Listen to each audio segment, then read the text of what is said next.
Let's start with the question you actually came here to ask. Not the polite version of the question, not the carefully hedged, socially acceptable version where you say something like, I'm thinking about early retirement someday, maybe if conditions are right. The real version, the one you typed into a search bar at some point, possibly late at night, possibly after a particularly soul-crushing Monday at work. Can I actually retire in 10 years? And here's the answer this video is going to give you, right at the start, before any qualifications or caveats or fine print. Yes, you can. It is genuinely, mathematically, practically possible to retire in 10 years. Not as an exotic achievement reserved for Silicon Valley engineers who sold a startup, not as a fantasy that requires winning the lottery or inheriting a fortune, but as a real, achievable outcome for ordinary people with ordinary incomes who are willing to make specific decisions and sustain specific behaviors over a specific period of time. That's the honest truth.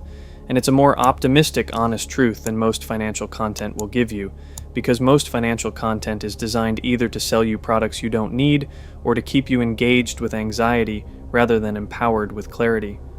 But here's the rest of the honest truth, the part that comes after the yes. Retiring in 10 years is possible, and it is also genuinely hard. Not impossible hard, not reserved for exceptional people hard, but hard in the specific way that any significant achievement over a compressed timeline is hard. It requires a level of intentionality, sacrifice, and sustained commitment that most people aren't willing to sustain for 10 years, and that's okay.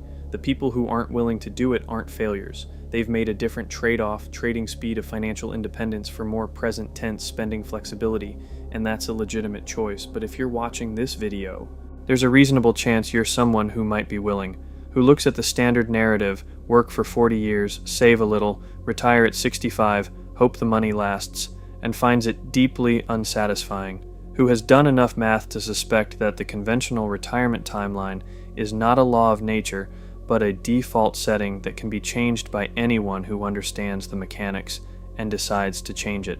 This video is for you, and by the end of it, you're going to know exactly whether retiring in 10 years is realistic for your specific situation, exactly what it would require, exactly what trade-offs it involves, and exactly how to execute it if you decide it's what you want. No false promises, no motivational poster nonsense, just the mechanics, the math, the psychology, and the specific plan. Let's find out if you can actually do this. Chapter 1. The math that makes 10 years possible, and the math that makes it hard. Before we talk about strategy, lifestyle, or psychology, we need to talk about math, because the reason 10-year retirement is achievable, and the reason it's hard, both live entirely in the numbers. And the numbers, when you actually look at them, tell a story that's simultaneously more encouraging and more demanding than most people expect. The foundation. The 4% rule and your financial independence number. Everything in 10-year retirement planning is built on one foundational concept, your financial independence number. This is the specific amount of invested assets you need to accumulate, such that the returns on those assets can fund your lifestyle indefinitely, without you ever needing to work again. The calculation comes from what's known as the Trinity Study, academic research that analyzed historical market returns and withdrawal rates across multiple decades and concluded that a portfolio invested in a diversified mix of stocks and bonds can sustain a 4% annual withdrawal rate indefinitely, or at least for 30+ years with very high historical reliability. The 4% rule gives you a simple formula that changes everything. Multiply your annual expenses by 25. The result is your financial independence number, the portfolio size at which you can stop working permanently. Let's make this concrete with real numbers. If your annual expenses are $40,000, your financial independence number is $1 million. If your annual expenses are $60,000, your FI number is $1,500,000. If your annual expenses are $80,000, your FI number is $2 million. If your annual expenses are $30,000, your FI number is $750,000. These numbers might look large or they might look manageable depending on your starting point. But here's the crucial insight that most people miss when they first encounter them. Your FI number is not fixed. It's directly determined by your expenses. Every dollar you permanently reduce from your annual spending does two things simultaneously. It increases how much you can save per year, and it reduces the total you need to save. The leverage is extraordinary. Reduce your annual expenses from $60,000 to $40,000. You've not only freed up $20,000 more per year to invest, you've also reduced your target by $500,000. Both effects working together is what makes accelerated timelines possible. The savings rate is the engine. Here's the variable that determines your timeline more than any other single factor: your savings rate. Specifically, the percentage of your take-home income that you invest rather than spend. This relationship is direct and mathematical, and the numbers are genuinely striking when laid out clearly. At a 10% savings rate, the conventional advice, financial independence takes approximately 43 years. This is why the standard retirement age is 65 for someone who starts working at 22. It's not arbitrary, it's the math of saving 10%. At a 20% savings rate, independence takes approximately 32 years. At a 30% savings rate, approximately 26 years. At a 40% savings rate, approximately 21 years. At a 50% savings rate, approximately 17 years. At a 60% savings rate, approximately 13 years. At a 70% savings rate, approximately 10 years. At a 75% savings rate, approximately 9 years. These calculations assume a 7% average annual investment return, a historically conservative estimate for a diversified stock portfolio, and starting from zero. Do you see what's happening here? The variable that most people optimize least, savings rate, is the one that most directly determines the retirement timeline, and savings rate is entirely within your control in a way that investment returns aren't. 10-year retirement typically requires a savings rate of approximately 65% to 75% of take-home income. That is a high number. It's not a normal number. It's the number that requires genuinely rethinking your relationship with spending, income, and the conventional lifestyle that most people in your income bracket are living. But it's not an impossible number, and for people with meaningful incomes who are willing to make deliberate lifestyle choices, it's absolutely achievable. The starting point factor. The calculations above assume starting from zero. Most people who are seriously considering 10-year retirement are not starting from zero. They've been working for some years and have accumulated some investment assets. This starting balance is an accelerator that can dramatically compress the timeline. Here's how a starting balance affects the math. If you're targeting $1,500,000 as your FI number and you already have $200,000 invested, you only need to accumulate $1,300,000 more. But at a 7% return, that $200,000 is also growing. In 10 years, that $200,000 alone becomes approximately $393,000 before you add a single additional dollar. Your existing investments are working alongside your new contributions, and the compound growth on the existing balance can be a significant portion of the gap you need to close. This means that the 10-year calculation is more achievable the older and more financially established you are at the starting point, provided you haven't accumulated that wealth alongside a lifestyle so expensive that the FI number is enormous. The ideal 10-year retirement candidate is someone who has been working for some years, has accumulated a meaningful starting investment balance, is earning a solid income, and is willing to make the lifestyle adjustments required to achieve a high savings rate. This profile is more common than you'd think. The income side of the equation. Here's where the math becomes more personal and more variable. Income.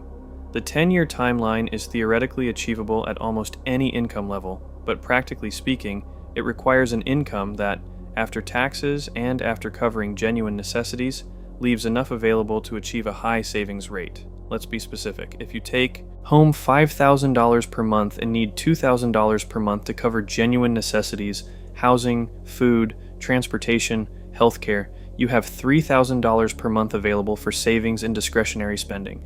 Saving all $3,000 represents a 60% savings rate. That's achievable but requires eliminating most discretionary spending. If you take home $10,000 per month and your genuine necessities are the same $2,000, you have $8,000 available. Saving $7,000 of that $8,000 represents a 70% savings rate while still spending $1,000 per month on discretionary items. Dramatically more achievable with a much higher quality of life during the accumulation period. This is why income growth is not just a nice to have in a 10-year retirement plan. It's often the variable that makes the difference between a plan that works with reasonable lifestyle trade-offs and one that requires monastic levels of sacrifice. Growing income while keeping expenses flat is the highest leverage action available in a 10-year retirement plan. The number you need to calculate. Right now, here's the exercise that transforms the abstract concept of 10-year retirement into a specific personal project. Calculate your actual FI number and your actual current savings rate and see where you stand. Step 1. What are your current annual expenses? Not what you think they are, what your bank and credit card statements actually show for the last 12 months. Be honest, many people discover expenses 20% to 40% higher than their mental estimate. Step 2. Multiply that number by 25. That's your FI number at current lifestyle. Step 3. What is your current annual take-home income minus your annual expenses? What percentage of take-home does the savings represent? Step 4. Using a compound interest calculator, available free everywhere online, input your current investment balance, your annual contribution, and a 7% return, and see how many years until you reach your FI number. The number you get from this exercise might be discouraging. Most people who do it honestly for the first time find that their current trajectory leads to retirement in their late 50s or 60s, a result of the conventional savings rate producing the conventional timeline. That's okay. The point of the exercise isn't to feel bad about the current trajectory, it's to understand the gap between where you are and where 10-year retirement requires you to be, because that gap, once identified, becomes the specific problem you're solving. Chapter 2. What retirement actually means in this context. Because it's not what you think. Here's where a lot of 10-year retirement conversations go sideways. People assume that retirement means the same thing in an accelerated context that it means in the conventional context. It doesn't. And the difference is important enough that getting it wrong either leads people to dismiss the entire concept as unrealistic or to pursue it in a way that makes them miserable. The conventional retirement myth. The conventional image of retirement is specific. You are old, or at least older. You've worked 40 years. You receive a pension or a social security check. You move to a warmer climate, play golf, see grandchildren, and gradually decline toward death with decent health insurance. It is, with respect to people who want this and achieve it, a deeply passive vision of the final decades of life. This image has nothing to do with what 10-year retirement actually looks like. 10-year retirees, the people who achieve financial independence in their 30s, 40s, or early 50s, are not old, they're not declining, they're not primarily oriented toward leisure as an end in itself. They're people who've achieved the specific freedom of not needing to work for money and who are doing something interesting and personally meaningful with that freedom. Some of them continue working just on projects they choose at a pace they choose for organizations they believe in, without the financial dependency that makes most employment coercive. Some start businesses, knowing that the business not succeeding doesn't mean financial catastrophe. Some dedicate time to creative work, writing, music, art, that would never be financially viable as a primary income source. Some raise children with the kind of present, unhurried attention that the demands of full-time employment make nearly impossible. Some travel, some volunteer, some do all of these things sequentially. What they don't do is the thing that most people mean when they express skepticism about early retirement. They don't sit on a beach doing nothing until they die. The people who achieve financial independence and then try to sustain a life of pure leisure overwhelmingly report dissatisfaction within a year or two. Humans are not built for purposeless rest. Purpose, engagement, contribution, growth, these aren't things. That work provides, incidentally, they're things that humans need and that 10-year retirees find through vehicles other than employment. Understanding this reframes the entire 10-year retirement project. You're not trying to stop being productive, you're trying to stop being financially dependent, you're trying to reach the point where you work because you want to, rather than because you have to, which changes the entire character of the work, the entire quality of the decisions you make about how to spend your time, and the entire relationship between your daily experience and your financial circumstances. The FIRE framework. Financial independence, retire early. The movement that has most systematically developed the philosophy and mechanics of 10-year retirement is called FIRE, financial independence, retire early.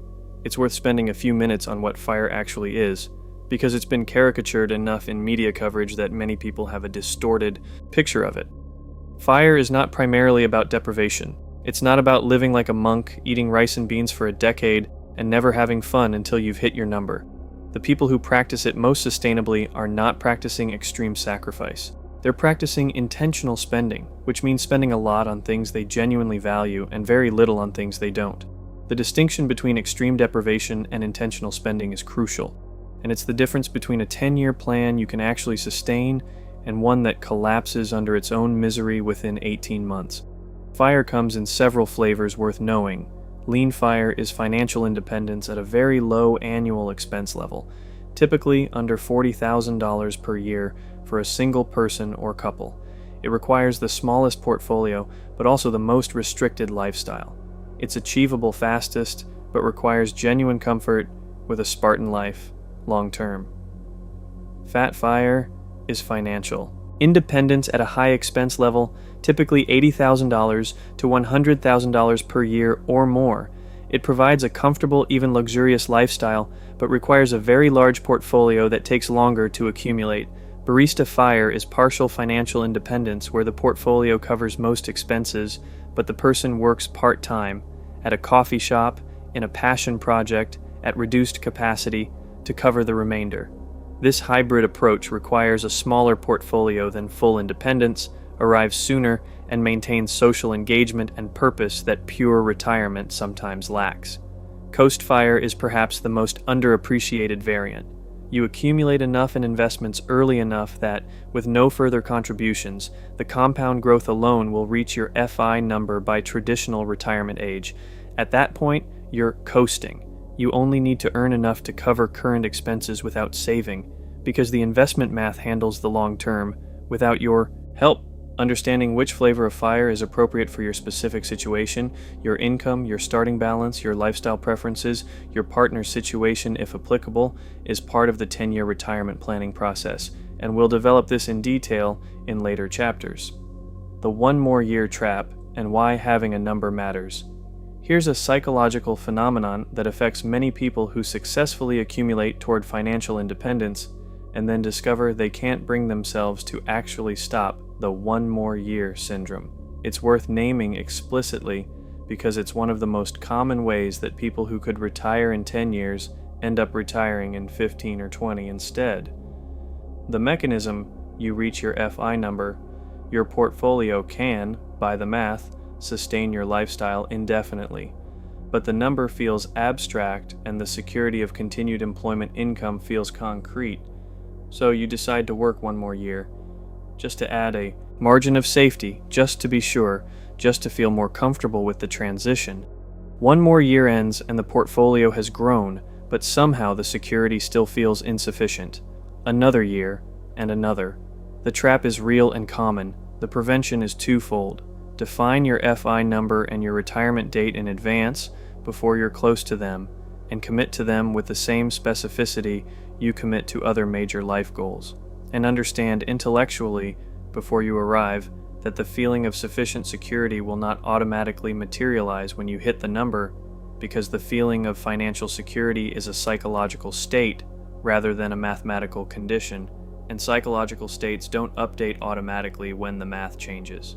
Having a specific number, not enough, or when it feels right, but a specific dollar figure and a specific timeline, is the defense against the one more year trap. We'll build that specific number for your situation throughout this video. Chapter 3: The 3 levers: income, expenses, and investment returns.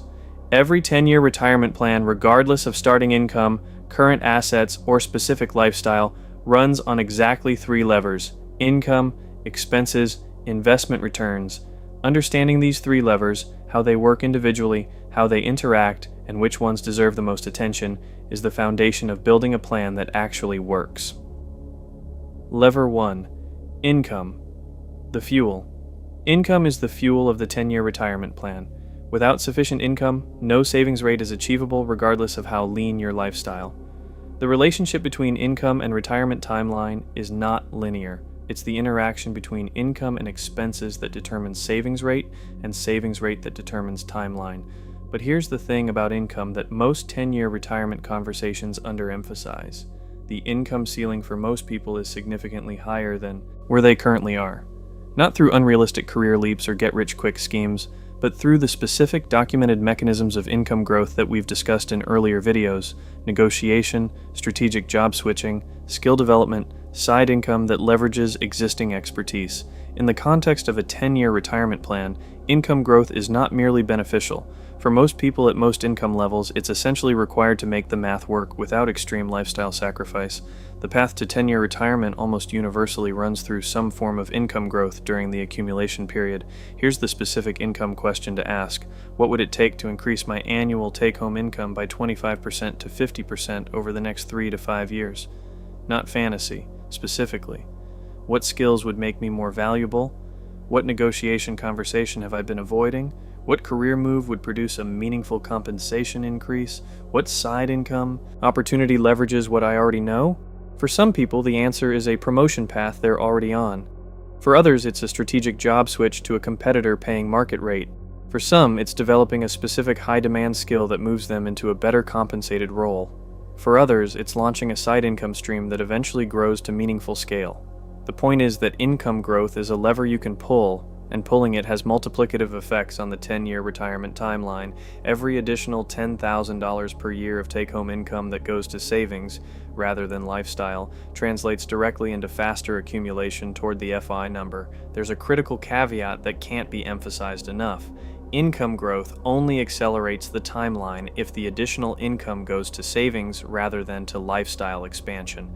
The investor who earns $50,000 more per year and spends $50,000 more per year has made no financial independence progress. Despite a dramatic income improvement, the income growth lever only works when it's combined with lifestyle discipline, the deliberate decision to maintain expenses as income rises rather than letting lifestyle inflate to match. Lever 2. Expenses, the accelerator. Expenses are the most misunderstood lever in 10-year retirement planning because most people think of expense reduction in terms of small sacrifices, cutting coffee, canceling subscriptions, packing lunches, that feel painful and produce modest results. That's not what this lever is actually about. The expenses lever, properly understood, operates at the structural level, the big three of housing, transportation, and food that collectively represent 60% to 70% of most households' spending, and that offer dramatically more savings potential than all the small optimizations combined. Housing is the largest single expense in most budgets and the one with the most dramatic impact on the 10-year retirement timeline. The difference between spending 25% of take-home income on housing and spending 35% is, on a $7,000 monthly take-home, approximately $700 per month, $8,400 per year. Over 10 years, invested at 7%, that's approximately $116,000 additional portfolio value from one structural decision. Housing decisions made once, producing ongoing savings every month, are among the highest leverage financial decisions available. Transportation is the second largest. The average American spending on a financed new car, payment, insurance, fuel, maintenance, often exceeds $1,000 to $1,200 per month. Choosing a reliable used car purchased outright can reduce that to $300 to $400 per month. The $700 to $800 monthly difference, invested over 10 years, is another $100,000 plus of portfolio value. Food, specifically the split between groceries and dining, is the most variable of the big three and the one where reduction most directly affects daily quality of life. The difference between primarily cooking at home and primarily dining out can be $500 to $800 per month for a couple. Somewhere between those extremes is likely the right trade-off for most people, but the scale of the difference is worth understanding. Here's the multiplier effect of expense reduction that most people haven't thought through. Every dollar you permanently eliminate from your annual expenses reduces your FI number by $25 and simultaneously frees up that dollar for annual savings. The leverage is double. A $10,000 annual expense reduction lowers your target by $250,000 while increasing your annual savings by $10,000. Both effects push the retirement date closer simultaneously. This is why expense optimization, real structural optimization at the big three level, not the latte factor micro-optimization, is the single highest leverage action available in a 10-year retirement plan. It works both sides of the equation at once. The question to ask about every significant expense in your life is not, can I afford this? Which in most cases the answer is technically yes. The question is, what is this expense costing me in retirement timeline? A $500 per month upgrade from a sufficient car to a preferred car isn't just $500 per month.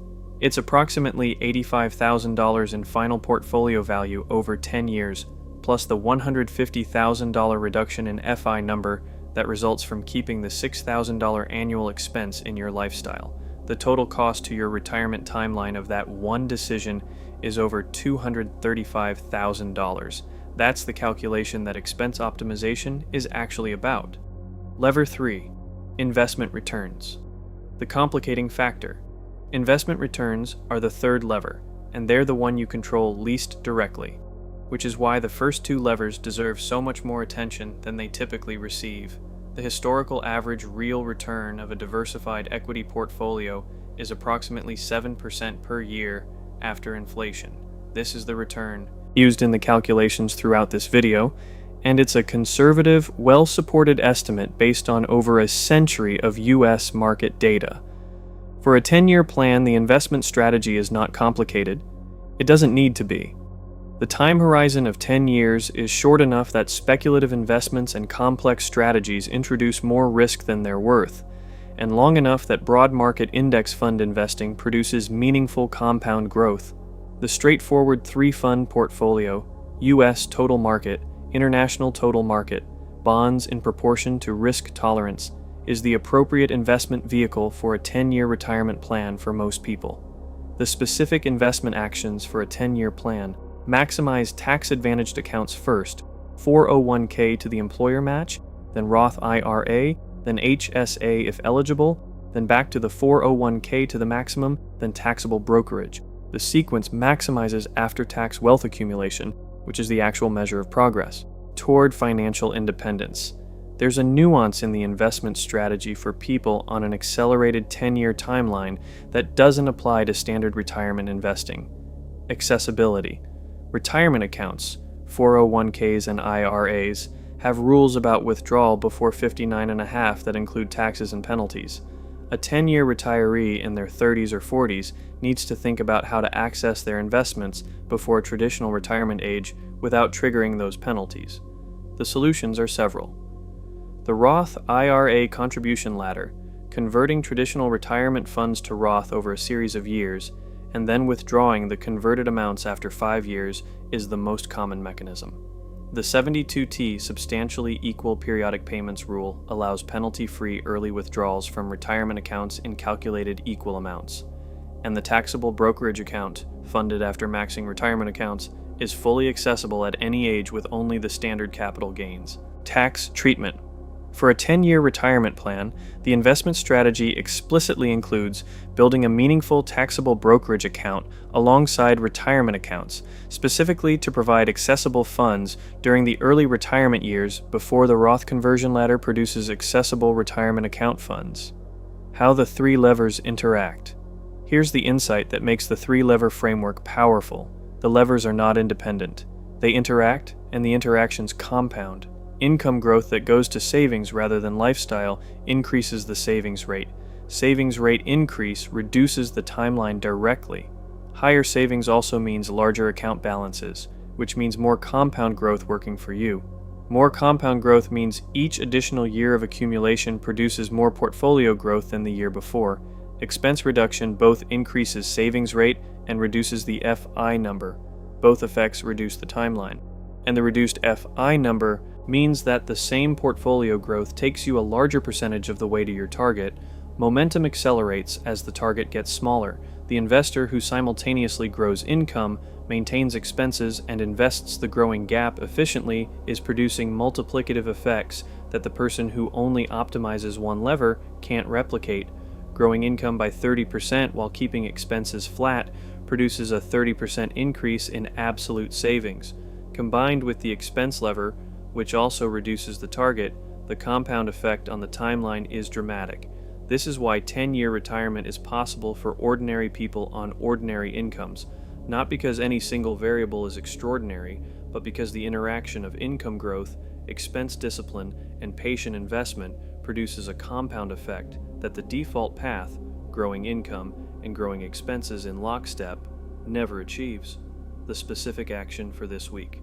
Here's where this chapter gets practical rather than theoretical. Before watching the rest of this video, do one thing. Pull 12 months of actual spending data from your bank and credit card statements and calculate your actual current savings rate as a percentage of take-home income. Not your estimated savings rate, not the number you'd like it to be. The actual database number from your actual spending and saving behavior over the last year. Then calculate, using a free compound interest calculator with 7% return, how many years your current trajectory produces until you reach 25 times your current annual expenses. That's your current retirement timeline under current behavior. Write both numbers down, the current savings rate and the current timeline. These are your starting coordinates. Every chapter from here is about moving those numbers, specifically, deliberately, with full understanding of what each lever does and how hard to pull it. The 10-year retirement is not a vague aspiration. It's a specific mathematical project with specific starting coordinates and a specific destination. You now have the framework to calculate both. The rest of the video is about closing the gap. Chapter 4. The 10-year plan by income level. What it actually looks like for real people. Here's where the abstract math of Chapter 1 meets the specific reality of different people's lives. Because retire in 10 years means something dramatically different for someone earning $40,000 per year than it does for someone earning $150,000 per year, and both scenarios deserve honest treatment rather than the generic advice that applies perfectly to neither. This chapter walks through the 10-year retirement plan at several different income levels, with realistic numbers, realistic trade-offs, and honest assessments of what's required at each level. Find the scenario closest to your situation and understand specifically what the 10-year path looks like from where you are. The low to moderate income scenario: $40,000 to $60,000 annual take-home. Let's start here, because this is where the 10-year retirement concept is most frequently dismissed as impossible, and where the dismissal is most wrong, even if the path is genuinely the most demanding. The scenario: single person, $50,000 annual take-home income, currently saving 15%, zero starting investment balance. Current state: saving $7,500 per year, spending $42,500 per year. FI number at current expenses: $1,062,500. Current trajectory at 7% return, approximately 39 years to financial independence. That's a sobering starting point. Let's see what it takes to compress that to 10 years. To reach financial independence in 10 years requires accumulating approximately $1,062,500. But here's where the expense lever becomes transformative. If annual spending is reduced from $42,500 to $25,000, the FI number drops to $625,000, and the savings rate jumps from $7,500 per year to $25,000 per year, half of take-home. Income. At $25,000 per year in savings with a 7% return and zero starting balance, the portfolio reaches approximately $345,000 in 10 years. That doesn't hit $625,000, so this scenario needs income growth to work in 10 years. If income grows from $50,000 to $65,000 take home over the first 3 years through job switching, negotiation, and skill development, while expenses remain at $25,000, the savings rate climbs to approximately 61% of take-home. At that savings rate, with growing contributions over the decade, financial independence in 10 years becomes mathematically achievable. The trade-offs at this income level are real and significant. Living on $25,000 per year requires either a low cost of living area, geographic flexibility, including potentially moving to a cheaper city or region, or a radical simplification of lifestyle that most people in a $50,000 income bracket haven't attempted. It means housing that's minimal rather than comfortable, transportation that's functional rather than preferred, food that's home cooked rather than restaurant consumed. It means that essentially all discretionary spending is examined and most of it is redirected. Is it possible? Yes. Is it for everyone? Absolutely not. The people who pull this off at this income level are typically people with specific advantages: low cost of living location, no dependents, minimal debt, and a genuine philosophical comfort with minimal consumption that isn't experienced as deprivation. If you're in this income range and this describes you, 10 years is achievable. If you have a family, significant debt, or live in a high cost of living area, the timeline likely extends to 15 to 20 years, even with aggressive optimization, which is still dramatically ahead of the conventional 40-year path. The honest assessment: at $40,000 to $60,000 take home, 10-year retirement is on the aggressive end of achievable and requires the most significant lifestyle adjustments of any income scenario. It's not the most comfortable path, but it's real, it's documented, and there are people who've done it. The middle income scenario: $70,000 to $100,000 annual take home. This is the sweet spot where 10-year retirement becomes achievable without requiring the most extreme lifestyle adjustments, where the math works with significant but not punishing trade-offs. The scenario: couple with combined take-home of $90,000 per year, currently saving 20%, starting investment balance of $80,000. Current state: saving $18,000 per year, spending $72,000 per year. FI number at current expenses: $1,800,000. Current trajectory at 7% return with $80,000 starting balance. Approximately 30 years, still not 10 years. Let's see what changes. If the couple reduces annual spending from $72,000 to $50,000, cutting $22,000 per year primarily through housing optimization, one car instead of two, and eliminating lifestyle inflation spending, their FI number drops to $1,250,000. Their annual savings jump from $18,000 to $40,000. Their savings rate jumps from 20% to 44%. At $40,000 per year in savings with an $80,000 starting balance and 7% return, the portfolio reaches approximately $717,000 in 10 years, still short of $1,250,000. Income growth makes the difference. If combined income grows from $90,000 to $120,000 take home over 3 years, through one career advancement, one strategic job switch, and maintenance of controlled expenses, the annual savings jump from $40,000 to $70,000 per year on the expense base of $50,000. At that level, with growing contributions, 10-year financial independence becomes achievable. The trade-offs at this income level are meaningful but not extreme. Reducing a couple's spending from $72,000 to $50,000 means some genuine changes, possibly a housing downgrade or relocation, eliminating one vehicle, cutting back significantly on dining and entertainment, but it doesn't require monastic sacrifice. Many couples in this income range find that the spending reduction eliminates things that weren't producing much genuine satisfaction, while the things that genuinely matter, time together, experiences, quality food cooked at home, meaningful social connections, remain fully accessible.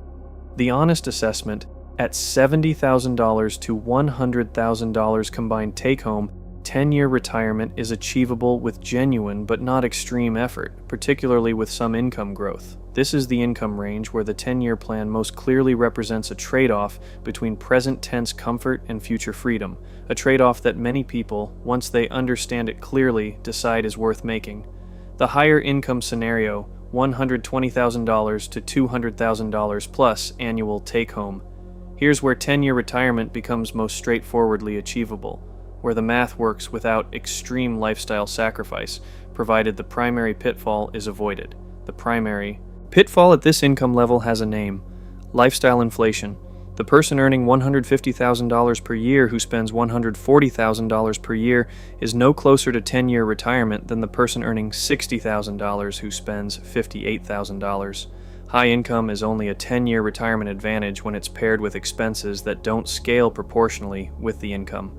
The scenario: Individual with $150,000 annual take-home, currently saving 25%, starting investment balance of $200,000. Current state, saving $37,500 per year, spending $112,500 per year. FI number at current expenses, $2,812,500. Current trajectory with $200,000 starting, approximately 28 years. Still not 10 years at current behavior. But watch what happens when expenses are reduced aggressively. If annual spending is reduced from $112,500 to $60,000, a significant but not extreme reduction for someone earning $150,000, the FI number drops to $1,500,000 and annual savings jump to $90,000. Savings rate 60%. At $90,000 per year in savings with $200,000 starting balance and 7% return, the portfolio reaches approximately $1,510,000 in 10 years. Financial independence is achieved essentially exactly at the 10-year mark. The trade-offs at this income level are real, but dramatically more comfortable than at lower income levels. Spending $60,000 per year on a $150,000 income still allows meaningful housing, quality food, travel with intention, experiences that matter. It means not having the $80,000 car, the $4,000 per month apartment, the frequent luxury travel, but it doesn't mean poverty or deprivation by any reasonable definition. And here's the thing about this scenario that matters most. The person earning $150,000 and spending $60,000 is probably, honestly, not living a dramatically worse daily life than the person earning $150,000 and spending $112,500. They're just spending differently on things that genuinely matter, rather than on the full range of things that have accumulated through a lifestyle inflation and social comparison. The honest assessment, at $120,000 to $200,000 plus take-home, 10-year retirement, doesn't require income growth. The income is already sufficient. It requires the specific discipline of not allowing expenses to scale with the income. This is harder than it sounds in an environment of lifestyle inflation and social comparison, but it's significantly less sacrifice-intensive than the lower income scenarios. The dual high-income couple scenario. Here's the scenario where 10-year retirement is most straightforwardly achievable and where the biggest risk is not taking it seriously enough. The dual high-income couple with combined take-home above $200,000. The scenario: couple with combined $220,000 take-home, currently saving 30%, starting combined investment balance of $300,000, current state saving $66,000 per year, spending $154,000 per year, FI number $3,850,000, current trajectory approximately 26 years, with expense reduction to $80,000 per year and still extremely comfortable by any measure. FI number drops to $2 million, annual savings jump to $140,000, savings rate 63%. At $140,000 per year with $300,000 starting balance and 7% return, the portfolio reaches approximately $2,200,000 in 10 years. Financial independence achieved slightly ahead of schedule. Spending $80,000 per year as a couple is, to be blunt, a very comfortable life in most of the United States.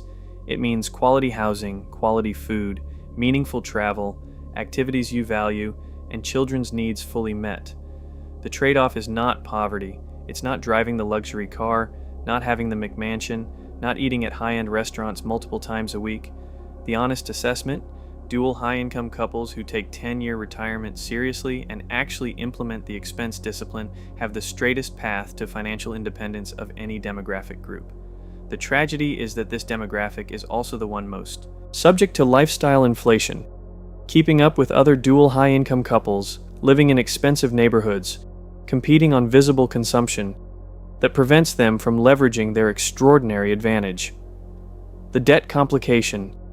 No income scenario discussion is complete without addressing the specific complication that derails more 10-year plans than any other single factor: existing debt, particularly student loans, and consumer debt. Debt is a drag on the 10-year retirement plan in two specific ways. First, debt service, monthly payments on student loans, car loans, credit cards, reduces the cash available for savings, directly reducing the savings rate. Second, High-interest debt is a guaranteed negative return. Money paid in interest is money that isn't compounding toward financial independence. The sequencing question, pay off debt or invest, has a specific answer in the 10-year retirement context. High-interest consumer debt, credit. Cards above 8% to 10% should be eliminated before significant investment beyond the employer match, because the guaranteed return of debt elimination exceeds expected investment returns. Low-interest debt, federal student loans at moderate rates, mortgages, can coexist with investment because the expected investment return likely exceeds the debt cost. For the 10-year plan, debt payoff is not separate from retirement planning. It's the first phase of it. Eliminating high-interest debt as aggressively as possible in the first 2 to 3 years of the 10-year plan, even at the cost of lower initial investment contributions, typically produces better 10-year outcomes than investing while carrying expensive debt. The specific calculation, if you have $30,000 in credit card debt at 22% interest and you're also trying to invest at the same time, the 22% guaranteed return of paying off the debt beats the 7% expected investment return by a significant margin. Clear the debt first, then redirect the former debt payment to investment.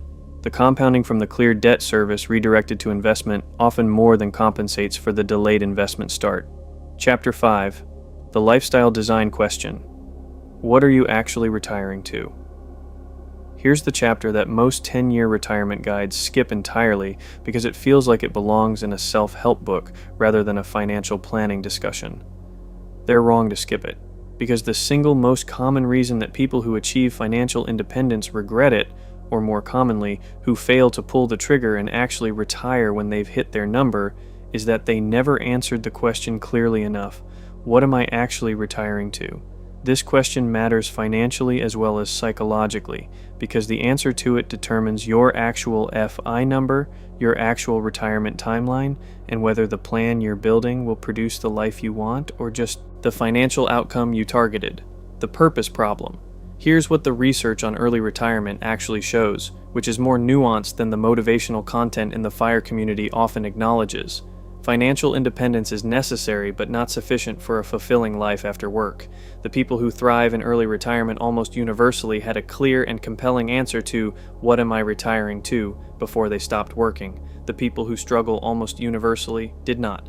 The retiring from framing, "I'm retiring from this job, this commute, this boss, this soul-destroying corporate culture," is a legitimate motivation but an insufficient foundation. Motivation away from something is less stable than motivation toward something. The cubicle you're desperate to escape looks very different from the other side when the thing you escape to hasn't been clearly defined. This isn't a reason to delay the financial independence pursuit, it's a reason to run the life design process in parallel with the financial accumulation process, using the 10 years of building your portfolio to simultaneously build clarity about what the portfolio-funded life actually looks like. The questions worth answering. Now here are the specific questions that every serious 10-year retirement planner should be answering during the accumulation phase, not at retirement date but now, iteratively, with increasing specificity as the goal approaches. Question 1. What would you do with your first year of complete freedom if money were not a constraint? Not vacation, a year, specifically. If you genuinely don't know the answer to this question, that's important information. It suggests the life design work hasn't happened yet, and it should start now. Question 2. What problems in the world do you care about? Not abstractly, specifically. The people who find most purpose in early retirement are the ones who direct their freed time toward things that matter to them beyond their own comfort. Work, without financial need driving it, can be profoundly meaningful. What work would you do if you could do any work? Question 3. What are your relationships with your partner, children, parents, friends in the context of a radically different time structure? Most working relationships are organized around the rhythms of employment. Early retirement disrupts those rhythms, sometimes in ways couples haven't thought through.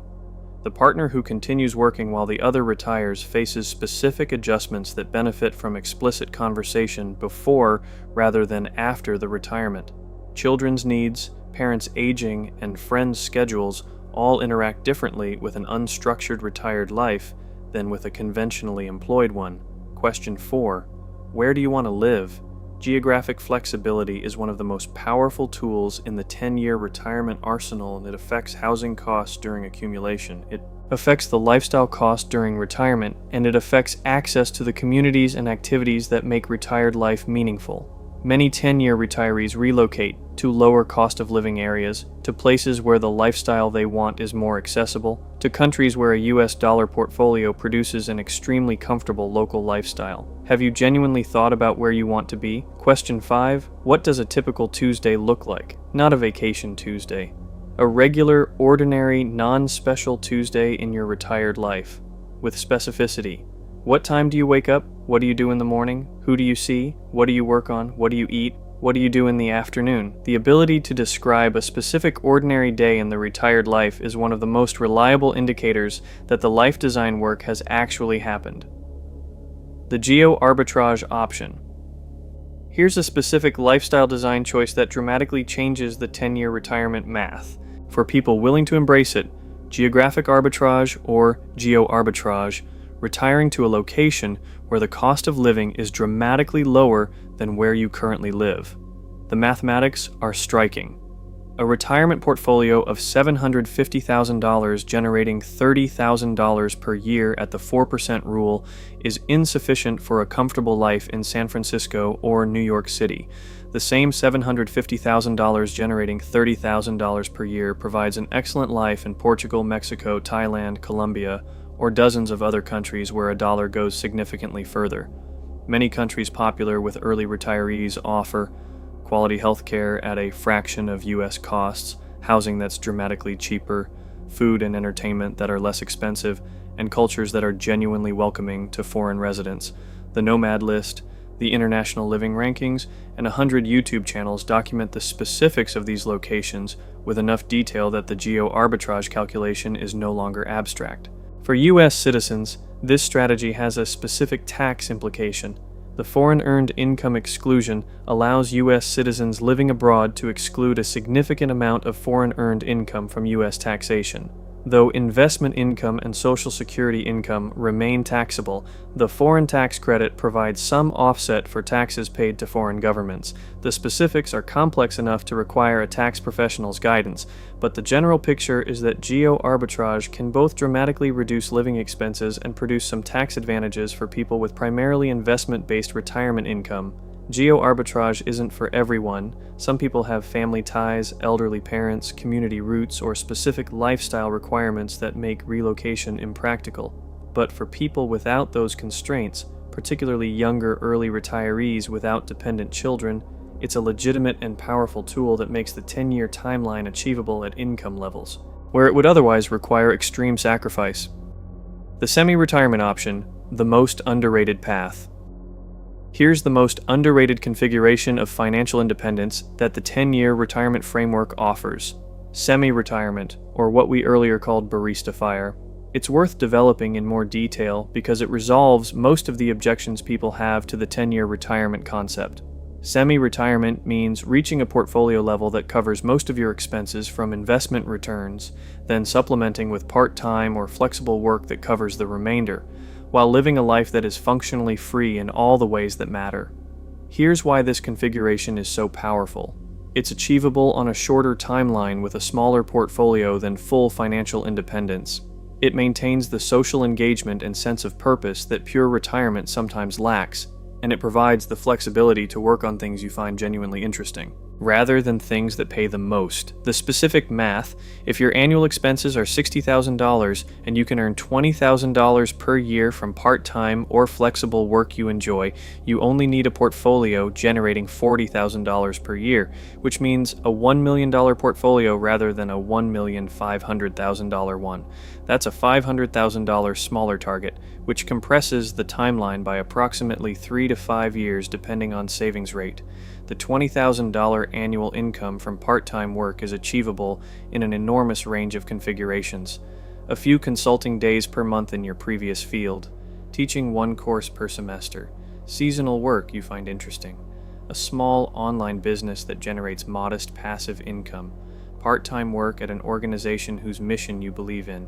The income is secondary to the freedom of knowing it covers the gap between your portfolio income and your expenses. many people who describe themselves as retired at 38 or retired at 42 are in fact semi-retired in this sense. They earn some income from work they've chosen and their portfolio handles most of their expenses. They are functionally free. The income they earn is chosen, not coerced. That's the meaningful definition of retirement. The partner dimension. This conversation cannot wait. Here's the dimension of 10-year retirement planning that is most commonly deferred and most problematic when it's deferred too long. The conversation with your partner. If you're in a committed relationship, your 10-year retirement plan is not your 10-year retirement plan. It's a joint plan that requires genuine alignment on goals, trade-offs, timelines, and the specific vision of the retired life you're building toward. Unilateral 10-year retirement planning in a partnership is a recipe for financial conflict, resentment, and, frequently, plans that collapse when the partner who wasn't fully bought in decides the sacrifices aren't worth it. The specific conversations that need to happen. What does financial independence mean to each of you? Are you aligned on the timeline? Is 10 years the shared goal? Or is it one person's goal that the other is tolerating? What does the retired life look like for both of you? Are you imagining the same thing? Or are you planning for a life the other person would find deeply unsatisfying? What are the specific trade-offs, the housing downgrade, the car decision, the vacation budget, that both people genuinely accept, versus the ones that one person is quietly resentful about? These conversations are uncomfortable precisely because they require honesty about differences in values, priorities, and life visions that couples often avoid surfacing, but they're dramatically less uncomfortable to have now, during the planning phase, than after years of accumulation have produced a retirement date and one partner discovers that the other's vision of the retired life is nothing like what they imagined. The best 10-year retirement plans are built jointly. The best retired lives are shared with a partner who is fully engaged in designing them. The children complication. Honest math. Here's the dimension that makes 10-year retirement significantly more complex for parents, and that deserves honest treatment rather than the optimistic hand-waving that some FIRE content provides. Children. Children are expensive, not in a way that makes 10-year retirement impossible, many parents have achieved it, but in a way that significantly affects the math and the timeline. The specific costs that most directly affect the 10-year retirement plan, childcare during accumulation years, which can run $15,000 to $30,000 per year per child in many markets, directly reducing the savings rate during the highest earning accumulation years. Education costs, whether public school in a good district requiring expensive housing or private school tuition, and the family FI number, which is higher than the individual FI number because children's expenses are included in the lifestyle costs that the portfolio needs to fund. The honest calculation: for a family with 2 young children in most U.S. markets, the 10-year retirement timeline likely extends to 12 to 15 years, even with aggressive optimization, unless income is high enough that childcare costs represent a manageable rather than devastating percentage of income. This isn't a reason not to pursue financial independence as a parent.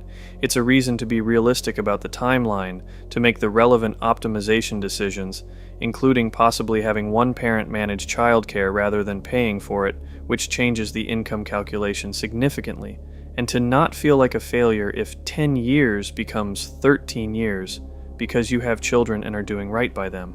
The parents who achieve the shortest financial independence timelines are typically those who treat childcare as a cost to minimize through parental involvement where possible, who live in areas with good public schools rather than paying for private education, and who define their family F.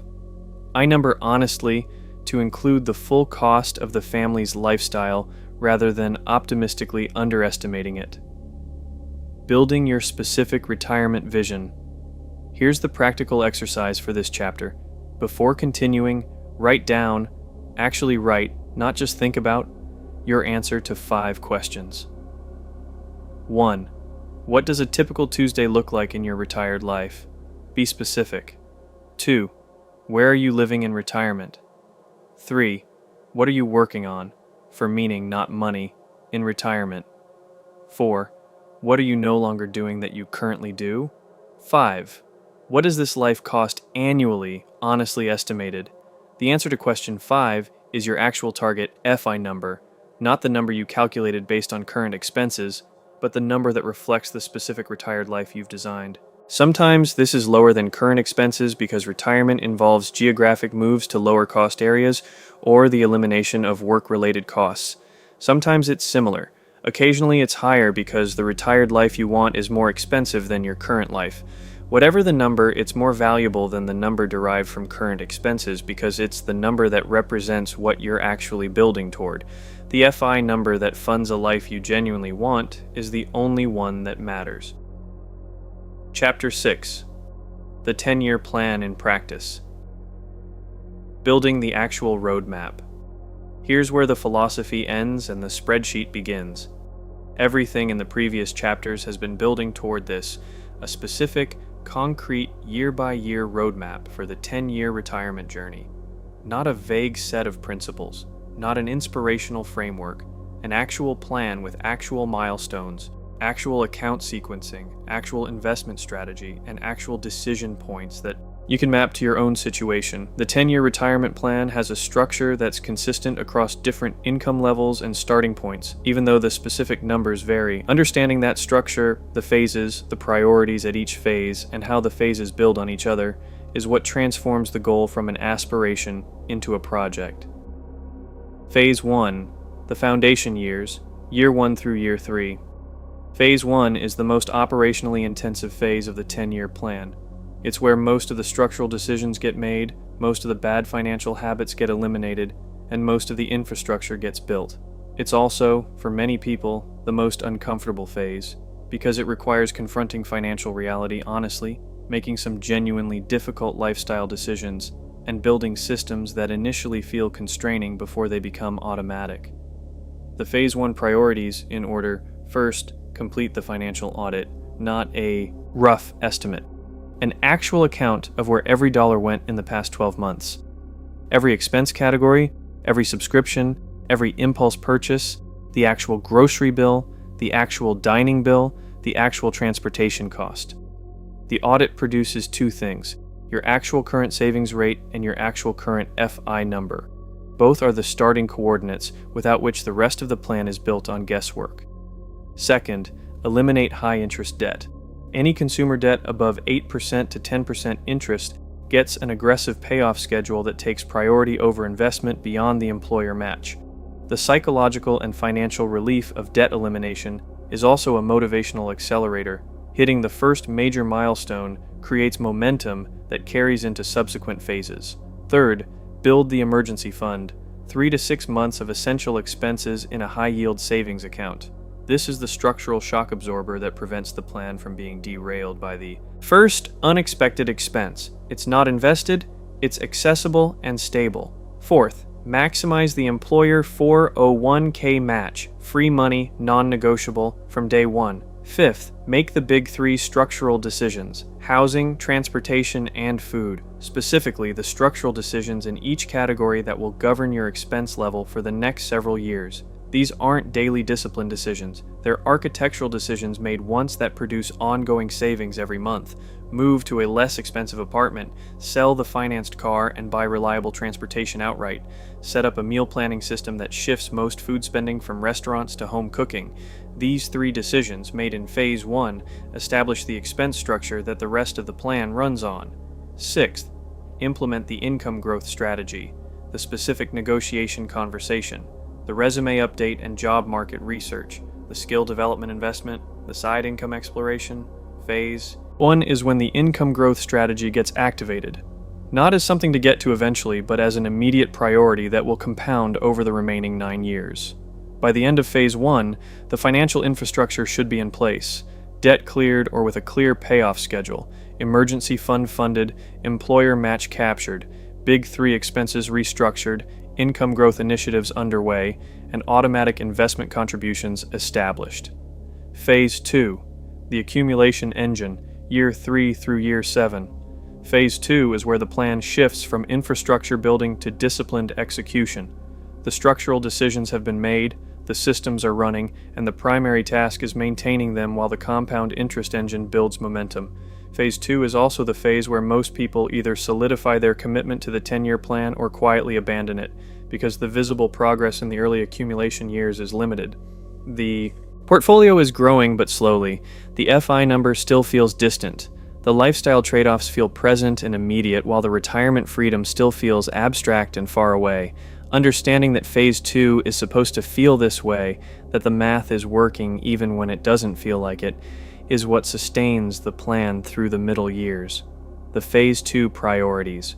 First, maximize tax-advantaged accounts fully. Beyond the employer match, the Roth IRA should be funded to the maximum annually. If HSA eligible, the HSA gets maximized. The 401k gets increased toward the annual maximum as income grows. The taxable brokerage account begins receiving contributions after tax-advantaged space is fully utilized. Second, direct every income increase to savings before lifestyle adapts. This is the single highest leverage behavioral practice of Phase 2. Every raise, every bonus, every side income growth goes directly to investment before spending patterns adjust to expect it. The mechanism. On the day a raise takes effect, update the automatic investment contribution by the after-tax equivalent of the raise. The new income never appears in the checking account as discretionary spending. It routes directly to investment. Third, review and optimize the investment portfolio annually. Not frequently, annually. Check the allocation against the target, rebalance if it's drifted significantly, ensure expense ratios remain minimal, and confirm that the automatic contribution schedule is running correctly. The annual review should take approximately 1 hour. Between reviews, do nothing. Fourth, build the taxable brokerage account deliberately. For a 10-year retiree planning to access investments before age 59 and a half, the taxable brokerage account is the bridge between retirement date and the age when retirement account withdrawals become penalty-free. Building this account intentionally during Phase 2 ensures that the transition to retirement doesn't create an accessibility gap. Fifth, resist lifestyle inflation with deliberate vigilance. Phase 2 is when income growth, if the plan is working, is producing meaningfully more monthly income than Phase 1. The social and psychological pressure to upgrade, better apartment, newer car, more dining, more travel, is at its highest during Phase 2 because the income increase makes the upgrades feel genuinely affordable. Resisting this pressure while still maintaining quality of life requires conscious, ongoing attention rather than the structural discipline that made Phase 1 work. By the end of Phase 2, approximately year 7, the portfolio should be somewhere between 60% and 75% of the FI number, depending on income level, starting balance, and how successfully the income growth strategy has been executed. The compound growth is becoming visible. Monthly investment returns are beginning to approach or exceed monthly contributions. The trajectory is clear. The final phase is about maintaining discipline through the finish line. Phase 3. The final push and the transition, year 7 through year 10.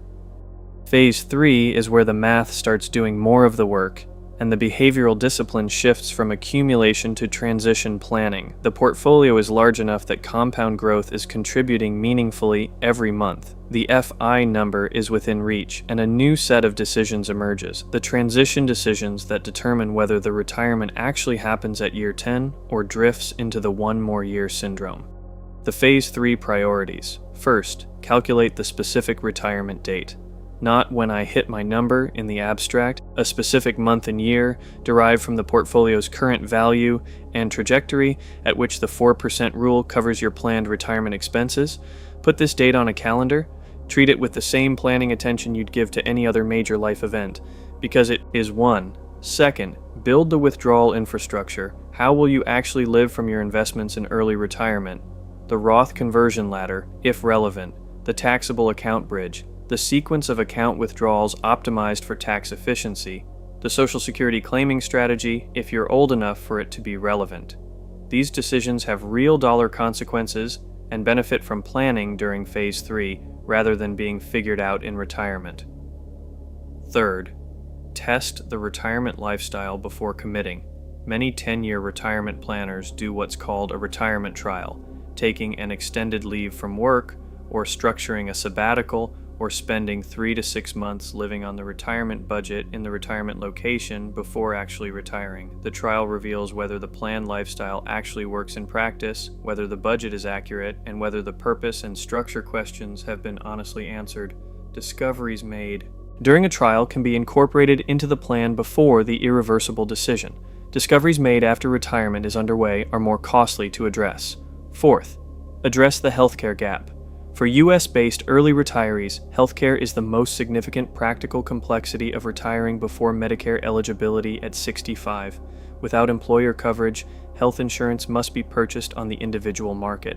The Affordable Care Act marketplace provides options, and the income structure of early retirement, where taxable income can be managed to remain below specific thresholds, can make ACA subsidies meaningfully valuable. Health share plans are another option that some early retirees use. Whatever the chosen approach, healthcare costs must be explicitly included in the retirement budget because they're not optional and can be substantial.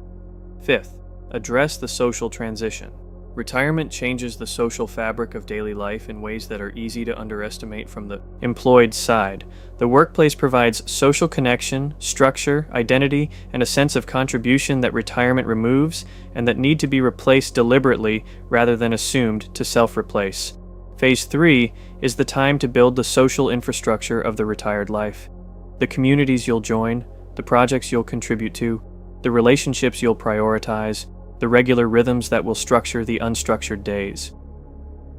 The year-by-year milestone map.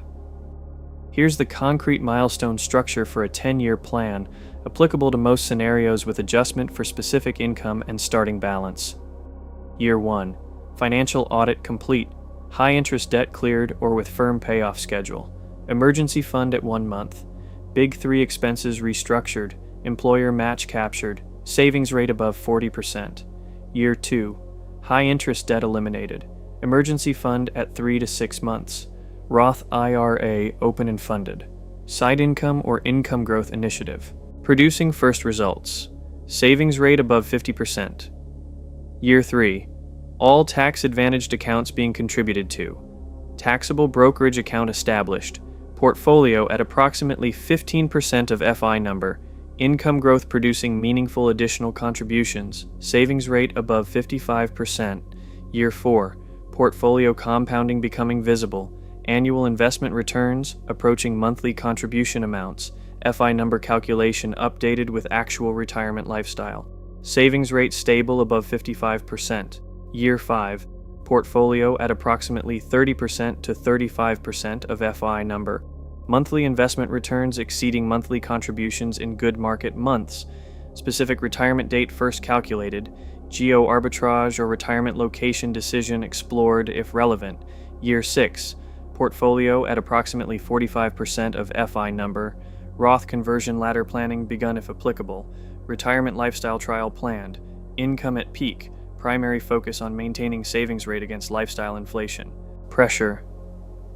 Year 7, portfolio at approximately 55% to 65% of FI number. Retirement trial completed. Specific retirement date confirmed and communicated to relevant people. Healthcare transition plan established. Year 8. Portfolio at approximately 70% to 75% of FI number. Withdrawal infrastructure being built. Investment allocation gradually adjusting toward retirement allocation with modest increase in bond component. Year 9. Portfolio within striking distance of FI number. Detailed retirement budget tested against actual retired life plans. 1 more year syndrome actively monitored and resisted. Year 10. Financial independence. The date arrives, the number is hit, and the decision, the one that requires actually pulling the trigger, gets made. Chapter 7. The obstacles nobody warns you about. The real reasons. 10-year plans fail. Here's the chapter that most 10-year retirement guides skip because it's uncomfortable and doesn't generate the same enthusiasm as the math and the success stories. The reasons plans fail. Not hypothetically. The actual, recurring documented reasons that people who start a 10-year retirement plan don't finish it, or finish it 10 years later than planned. Understanding these obstacles isn't pessimism, it's preparation. The plans that succeed are the ones built with full knowledge of what will try to derail them. Obstacle 1. The lifestyle inflation creep. This is the most common reason 10-year plans fail, and it operates so gradually that most people don't notice it happening until years of progress have been eroded. Lifestyle inflation isn't a single decision. It's 100 small decisions over years, each individually justifiable, that collectively move the expense base significantly upward. The slightly nicer apartment when you moved, the car upgrade when the old one needed a repair, the dining habits that gradually shifted from mostly home cooking to mostly restaurant eating, the subscription services that accumulated one at a time. The insidious feature of lifestyle inflation is that it compounds in the same direction as investment returns but against your interest. Every dollar of permanent expense increase raises the FI number by $25 and reduces the annual savings by $1, both effects simultaneously every time a lifestyle upgrade sticks.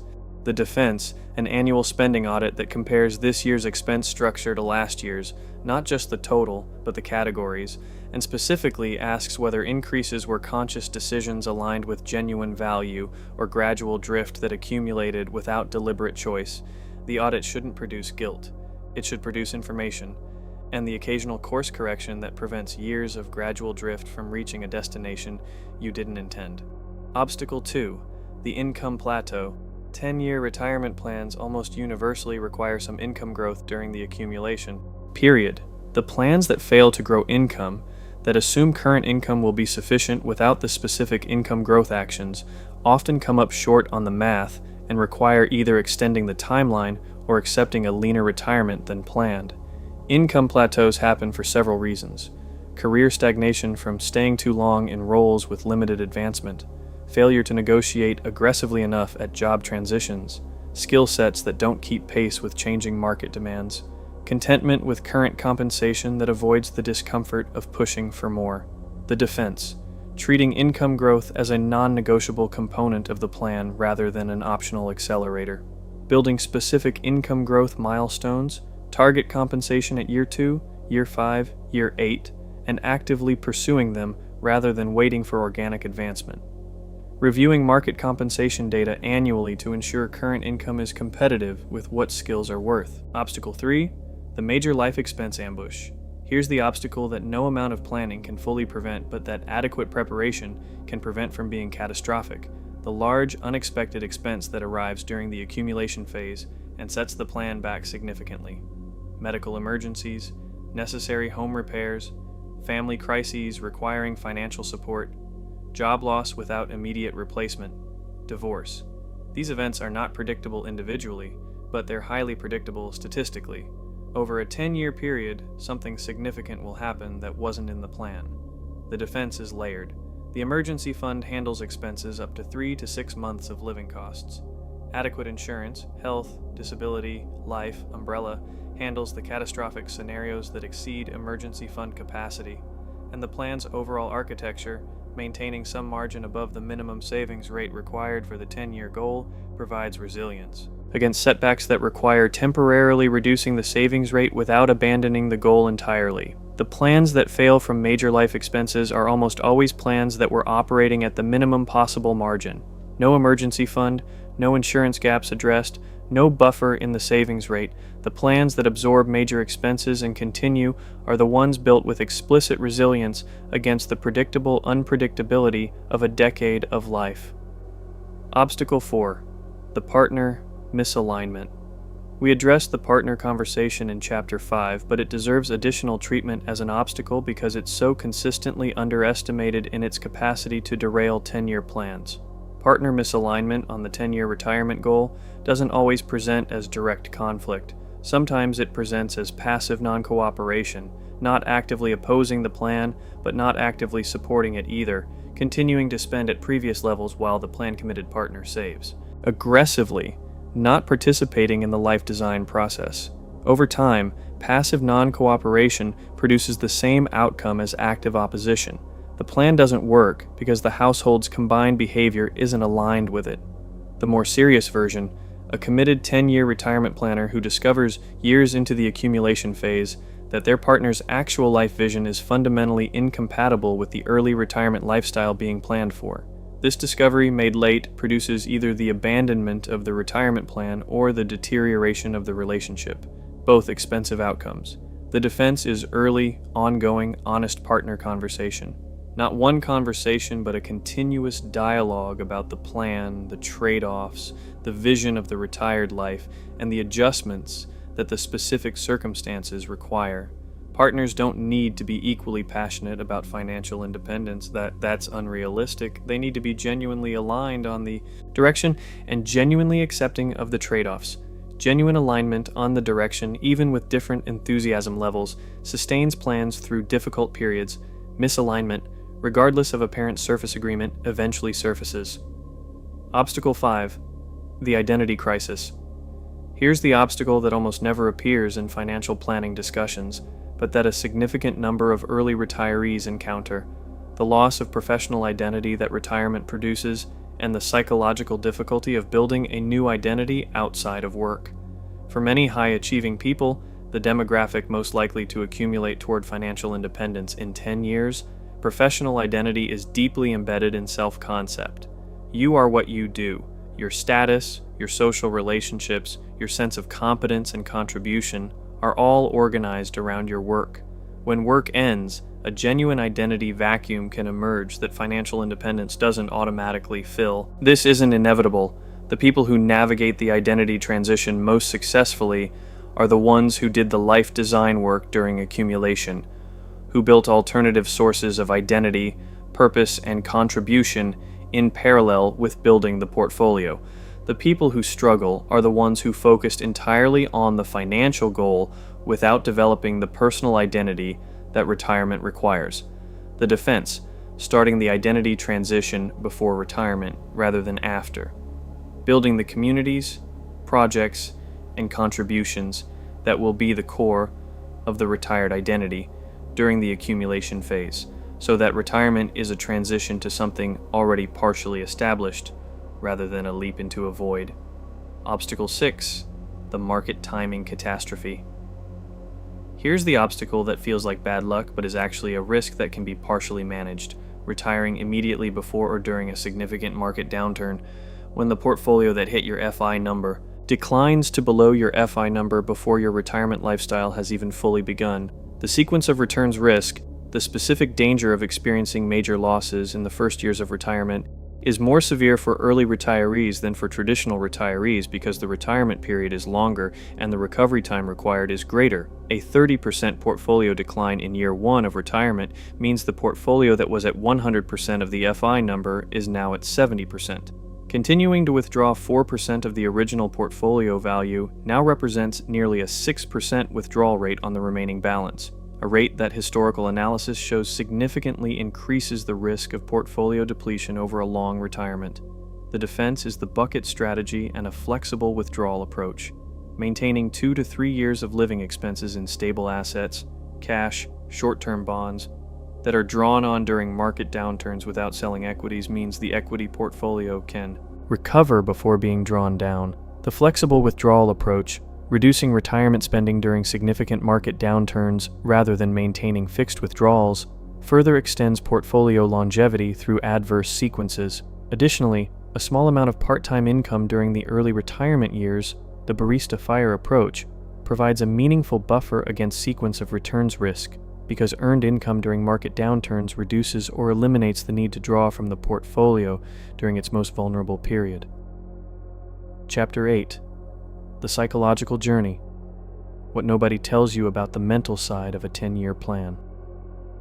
Here's the chapter that the spreadsheet-focused financial community consistently undervalues, and that may determine your success more than any financial variable: the psychology.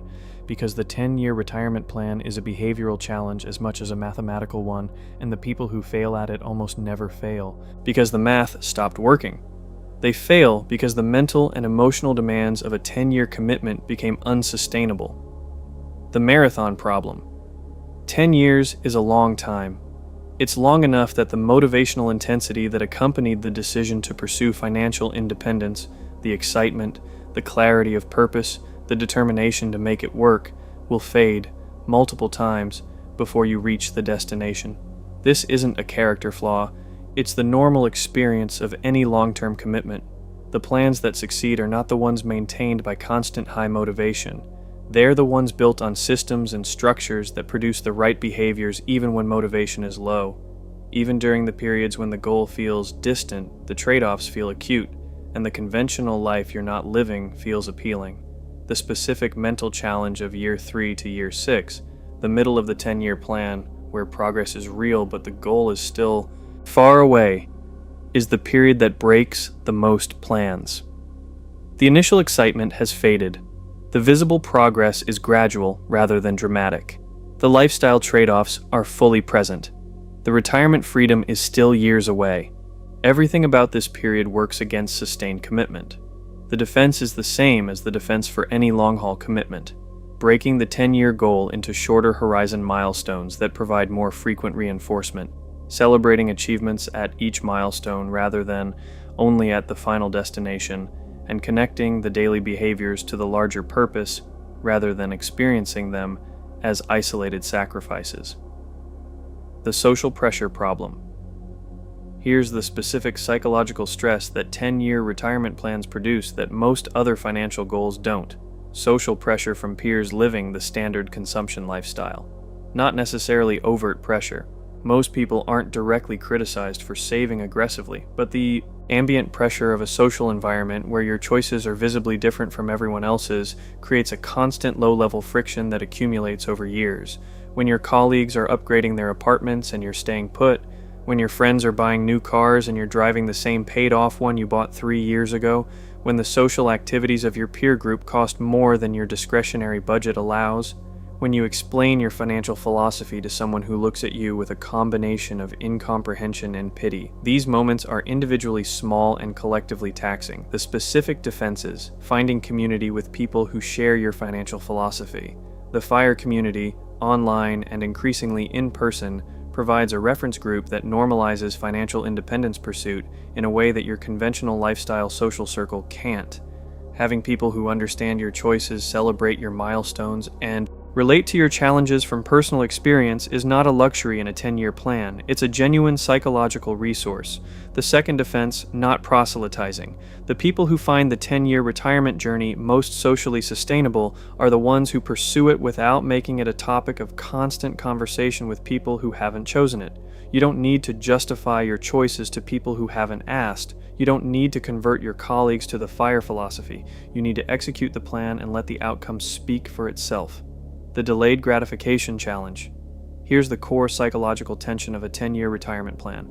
Every dollar saved instead of spent is a present tense sacrifice for a future tense payoff.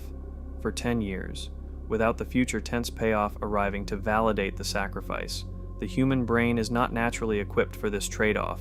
Present bias, the tendency to weight immediate rewards more heavily than future rewards, is a documented cognitive feature that makes sustained sacrifice for distant rewards psychologically difficult.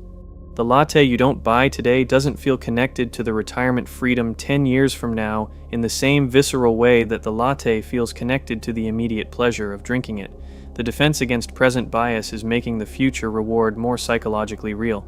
Vivid, specific imagery of the retired life, returning to the Tuesday exercise from Chapter 5, making the future feel concrete rather than abstract, helps the brain weight the future reward more heavily in present tense decisions. Tracking portfolio growth in a way that makes the compound progress visible, watching the monthly interest exceed monthly contributions for the first time, crossing specific balance milestones, provides intermediate rewards that make the waiting more bearable. Regular calculation of your updated retirement date, as the portfolio grows and the timeline compresses, provides the specific concrete feedback that the plan is working. Many 10-year retirement planners find that the date moving from 10 years away to 9 years away to 8 years away provides genuine motivational reinforcement that abstractions about financial independence don't. The enough problem. Here's the psychological challenge that most financial independence content doesn't address because it's a problem on the other side of accumulation, developing a personal definition of enough and actually believing it when you get there. The enough problem manifests in two forms. The first is the moving goalpost, the pattern where reaching the FI number doesn't produce the feeling of security that was expected, prompting an upward revision of the target.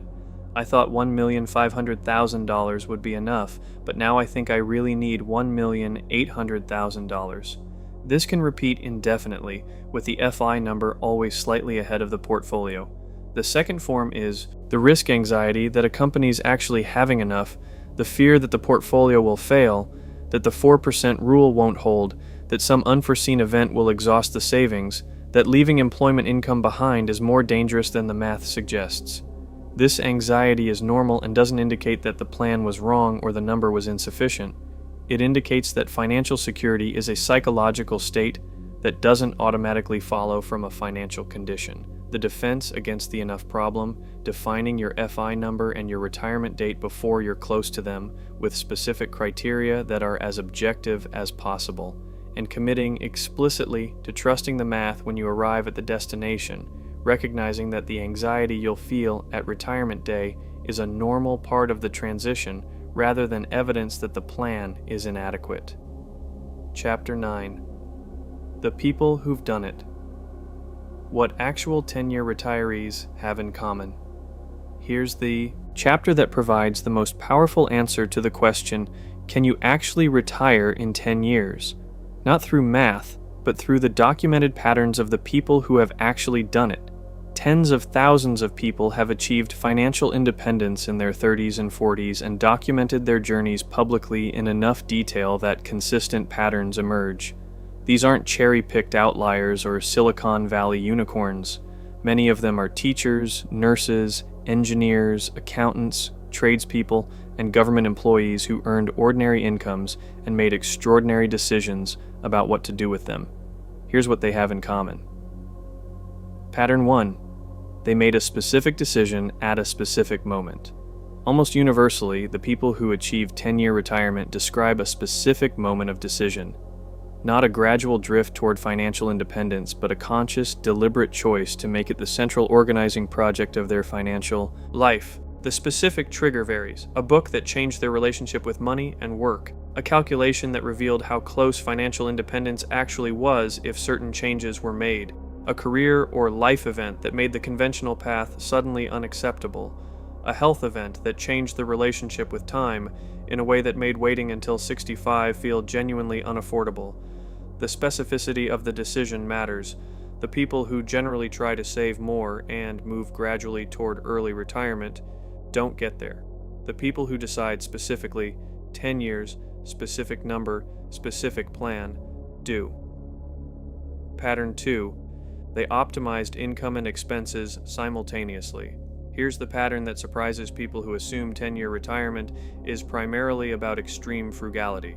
The most successful financial independence achievers typically both grew their income significantly and maintained disciplined expenses. Not one or the other, both. The frugality only approach, maximum spending reduction without income growth, is the slowest and most psychologically demanding path. The income growth only approach, earning more without spending discipline, produces the lifestyle inflation trap. The combination, growing income faster than expenses, is the engine that makes 10-year timelines realistic. Pattern 3. They built systems, not willpower. The people who succeeded didn't rely on daily willpower to maintain their savings rate. They built systems, automatic transfers, payroll deductions, separate accounts with specific purposes, automatic investment contributions that executed the right behaviors without requiring active decision-making. The automation is not just a convenience. It's a behavioral architecture that removes the psychological cost of making the savings decision repeatedly. The money moves before it can be spent. The investment happens before it can be redirected. The system does the work that willpower alone can't sustain over 10 years. Pattern 4. They found community.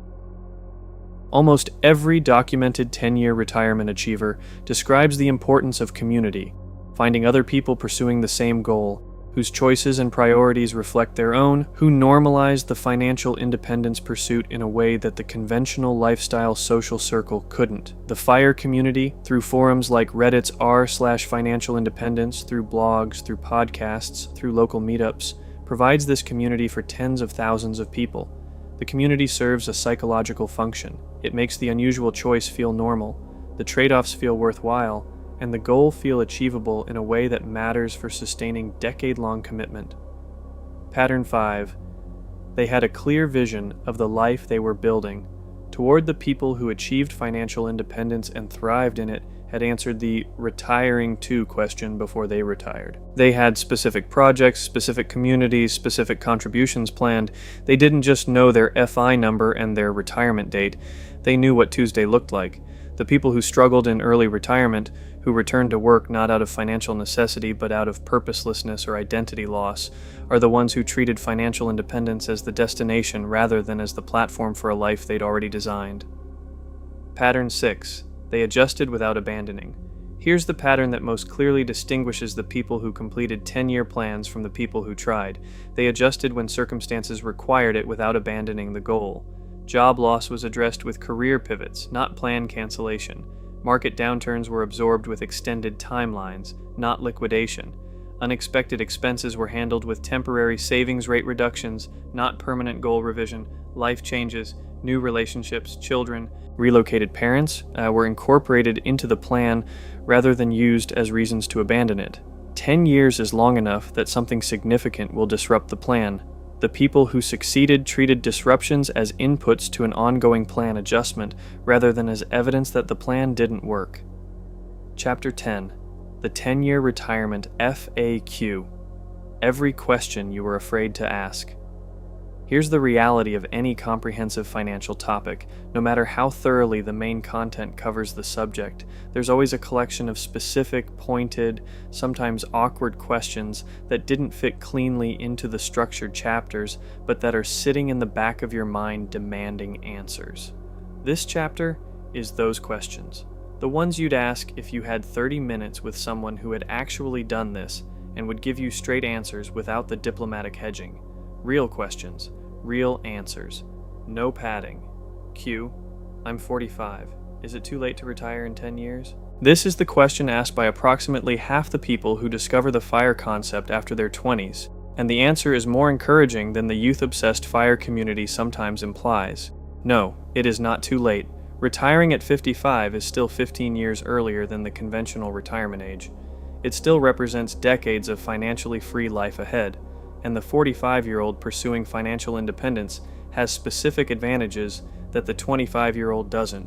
Higher income from career progression, existing investment balances that are already compounding, and, critically, a much clearer understanding of what actually produces happiness and satisfaction in life, which makes the life design component of retirement planning far more grounded. The specific math for the 45-year-old is often more favorable than it initially appears, precisely because of that existing balance. A 45-year-old with $300,000 already invested, targeting a $1,500,000 FI number, needs $1,200,000 more. But that $300,000 grows to approximately $590,000 in 10 years at 7% without a single additional contribution. The existing balance is doing meaningful work. Combined with aggressive savings from a peak career income, the 10-year timeline is frequently achievable. The specific complication for the 45-year-old, the retirement account accessibility question, is less acute than for a 35-year-old because at 55, the rule of 55 allows penalty-free withdrawals from a current employer's 401k. At 59.5, full retirement account access opens. The bridge period between retirement at 55 and full retirement account access is short enough to be managed with a modest taxable account rather than requiring the elaborate Roth ladder that a 35-year-old needs. The honest addendum, the 45-year-old also needs to honestly address healthcare costs, which represent a longer gap before Medicare eligibility than for a 55-year-old retiring at 65. Healthcare planning is more important at this retirement age than at any other. Q. What if the stock market doesn't return 7% over my accumulation period? This is the right question to ask, and it deserves a direct answer rather than reassurance. The 7% real return assumption is based on approximately a century of U.S. stock market data. It's a historical average, not a guarantee. Any specific 10-year period can produce returns significantly above or below 7%. the decade ending in 2009, which included the dot-com crash and the 2008 financial crisis, produced negative real returns for U.S. equity investors. A 10-year accumulation period that overlaps with a period of genuinely poor returns will produce a portfolio smaller than the 7% calculations projected. The defenses against this risk are several. First, global diversification, holding international equities alongside U.S. equities, reduces the dependence on any single market's performance. Second, the savings rate is a more powerful variable than investment. Returns for most of the accumulation period. An investor saving $60,000 per year whose portfolio returns 5% instead of 7% is less affected than they fear, because the contributions dwarf the portfolio size in the early years. Third, building a modest margin above the minimum required savings rate provides resilience.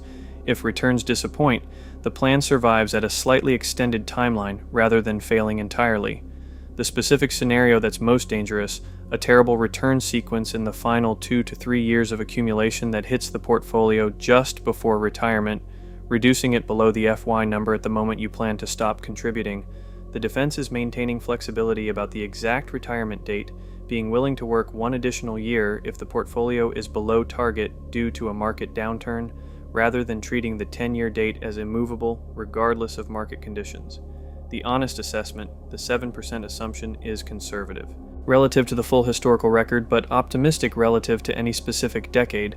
Build a plan that works at 5% to 6% returns and treats 7% as a favorable outcome rather than a baseline expectation. Q. Should I pay off my mortgage before retiring? This is one of the most debated questions in the FIRE community, and it has a genuine answer that depends on specific circumstances rather than a universal rule. The mathematical argument for not paying off a low-interest mortgage before retirement, mortgage debt at 3% to 4% is cheaper than the expected investment return of 7%. Every dollar used to pay off a 3.5% mortgage rather than invested in index funds costs the investor the 3.5% spread over the remaining mortgage term. On a $200,000 remaining mortgage balance, the opportunity cost over 15 years is substantial. The argument for paying off the mortgage before retirement, the psychological security of owning your home free and clear, the elimination of the largest fixed monthly expense from the retirement budget, and the reduction in the FI number that results from not needing to fund a mortgage payment from the portfolio. The resolution that most early retirees find works best. Don't aggressively pay down a low-interest mortgage during the accumulation phase, invest the difference instead. But factor the mortgage payment honestly into the retirement budget and FI number. If the mortgage will be paid off within 10 to 15 years of retirement anyway through normal amortization, the payoff question largely resolves itself. If the mortgage has a long remaining term, the decision of whether to carry it into retirement is worth analyzing specifically. Comparing the psychological value of mortgage-free ownership against the mathematical cost of early payoff versus continued investment. The one scenario where early payoff makes clear sense, a high-interest mortgage above 5% to 6%, where the spread between mortgage cost and expected investment return is small enough that the guaranteed return of debt elimination is competitive with investing. Q. What do I do about Social Security if I retire early? Here's the Social Security question that early retirees consistently underestimate in its complexity and overestimate in its importance. Social Security benefits are calculated based on your highest 35 earning years. If you retire at 45 with only 22 earning years, the remaining 13 years in the calculation are filled with zeros, which reduces your eventual benefit. The reduction is real, but often smaller than people fear. A person with 20 years of solid earnings, history has enough high earning years in the calculation that the zeros, while reducing the benefit, don't eliminate it. The early retirement Social Security strategy treats Social Security as a bonus that supplements your portfolio rather than a component your retirement plan depends on. Calculate your projected benefit using the SSA's online estimator, using actual earnings history rather than projected future earnings, and treat it as a floor that arrives at 62 or later. The retirement plan that works without Social Security, with Social Security as upside, is more resilient than one that depends on a specific benefit amount. The claiming age decision. For early retirees with long life expectancies and substantial portfolios, delaying Social Security claiming to age 70, which increases the benefit by approximately 8% per year of delay from full retirement age, is often mathematically optimal. The portfolio bridge funds retirement from the early retirement date to 70, and the maximized Social Security benefit then provides inflation-protected income for the remainder of life. Q. Can I actually live on 4% of my portfolio forever? What if I live to 95? Here's the longevity question that early retirees face more acutely than traditional retirees. A 35-year-old retiring in 10 years at 45 may need the portfolio to last 60 years. The Trinity study that produced the 4% rule analyzed 30-year retirement periods. Does the 4% rule hold for 60 years? The honest answer, the 4% rule becomes somewhat less reliable over very long periods, but not as dramatically as the question implies. Historical analysis of 60-year retirement periods suggests that a 3.5% withdrawal rate provides very high historical reliability, even over 6 decades. For most early retirees, the practical response is to start with a 3.5% to 4% withdrawal rate and maintain flexibility to reduce spending during significant market downturns, a flexible withdrawal approach rather than a rigid 4% rule regardless of portfolio performance. Additional factors that reduce the longevity risk for most early retirees. Social Security eventually begins, providing a floor that reduces portfolio dependence.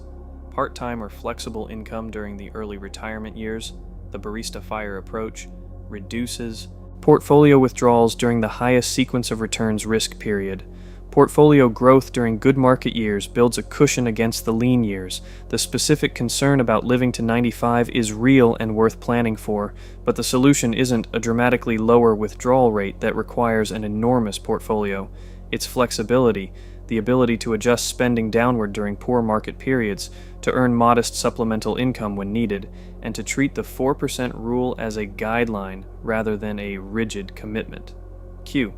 What's the biggest mistake you see people make in pursuing 10-year retirement? Here's the question that synthesizes everything in this video into a single answer. The biggest mistake is optimizing the financial plan while neglecting the life plan. The 10-year retirement pursuit attracts analytical, quantitative people who are genuinely excellent at building spreadsheets, calculating savings rates, optimizing tax efficiency, and tracking portfolio growth to the decimal point. These skills are real and valuable, but they create a bias toward treating financial independence as a problem to be solved with numbers, while the actual quality of the retired life, which depends on purpose, relationships, identity, community, and meaning, gets treated as something that will figure itself out once the number is hit. It doesn't figure itself out. The retired life is designed deliberately, or it's stumbled into. And the difference between those two outcomes is enormous. The people who spent 10 years optimizing their savings rate and 0 hours designing their retirement life arrive at financial independence with a portfolio that works and a life that doesn't. That's the most common and most avoidable version of 10-year retirement failure. The practical correction: spend time on the life design questions in this video. The Tuesday question, the purpose question, the community question, the identity question, with the same intentionality you bring to the financial optimization. They're not soft questions peripheral to the real project. They are the real project. The portfolio is what funds it. Q. If I could do only one thing starting today to move toward 10-year retirement, what would it be? Here's the single action that produces the most leverage per unit of effort for the largest number of people. Calculate your actual savings rate, calculate your actual current retirement timeline, and write both numbers down where you'll see them regularly. Not because the numbers are the destination, because the numbers make the gap visible, and visible gaps produce action in a way that vague awareness of financial insufficiency doesn't. The person who knows their current trajectory leads to retirement at 64 and wants retirement at 53 has a specific 11-year gap to close. That gap is a project. Projects get worked on. Vague dissatisfaction with the financial situation doesn't produce the same result. The numbers, savings rate, and retirement timeline are the starting coordinates. Everything else in this video is the navigation system, but you need coordinates before navigation is possible. Calculate them today, not this week. Today. Q. Is 10-year retirement actually worth it? Is the sacrifice worth the payoff? Here's the final question, the one that the math can't answer and that only you can answer for yourself. The honest truth is that for some people the answer is no. There are people for whom the present tense pleasures of full spending, the nicer home, the newer car, the frequent dining, the regular travel, are genuinely more valuable than the future freedom of financial independence. People for whom work is meaningful and engaging enough that retiring early isn't an attractive prospect. People whose relationships, family situations, or geographic circumstances make the lifestyle changes required for aggressive saving feel like losses, rather than trade-offs. For these people, the 10-year retirement plan is not the right project, and choosing not to pursue it is a legitimate, considered decision rather than a failure of ambition. But for the people who feel the pull of it, who look at the conventional 40-year path and feel something between resigned dissatisfaction and genuine dread, who can imagine the specific life financial independence would make possible, who are willing to make real trade-offs for real freedom. The answer is an unqualified yes. The sacrifice is worth it. Not because financial independence produces a perfect life.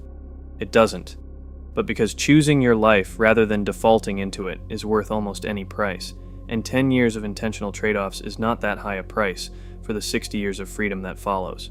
The people who've done it will tell you, the years of accumulation, in retrospect, weren't miserable. They were purposeful. There's a difference between sacrifice and intention.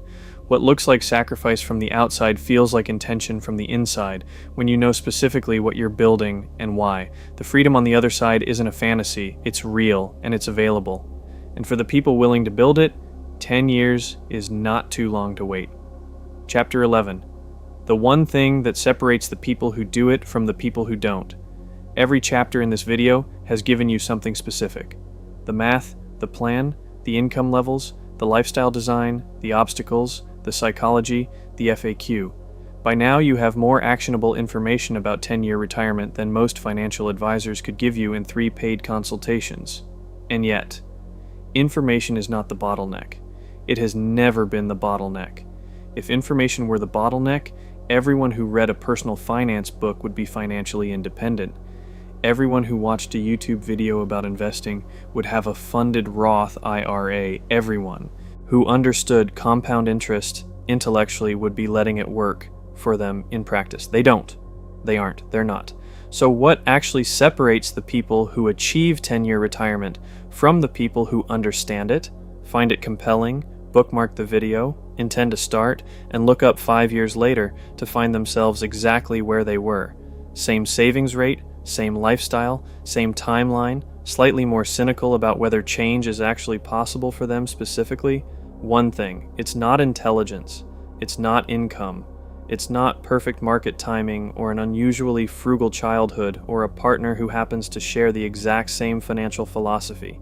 It's one thing, and it's available to every single person watching this video, regardless of income, regardless of starting balance, regardless of age, regardless of past financial decisions.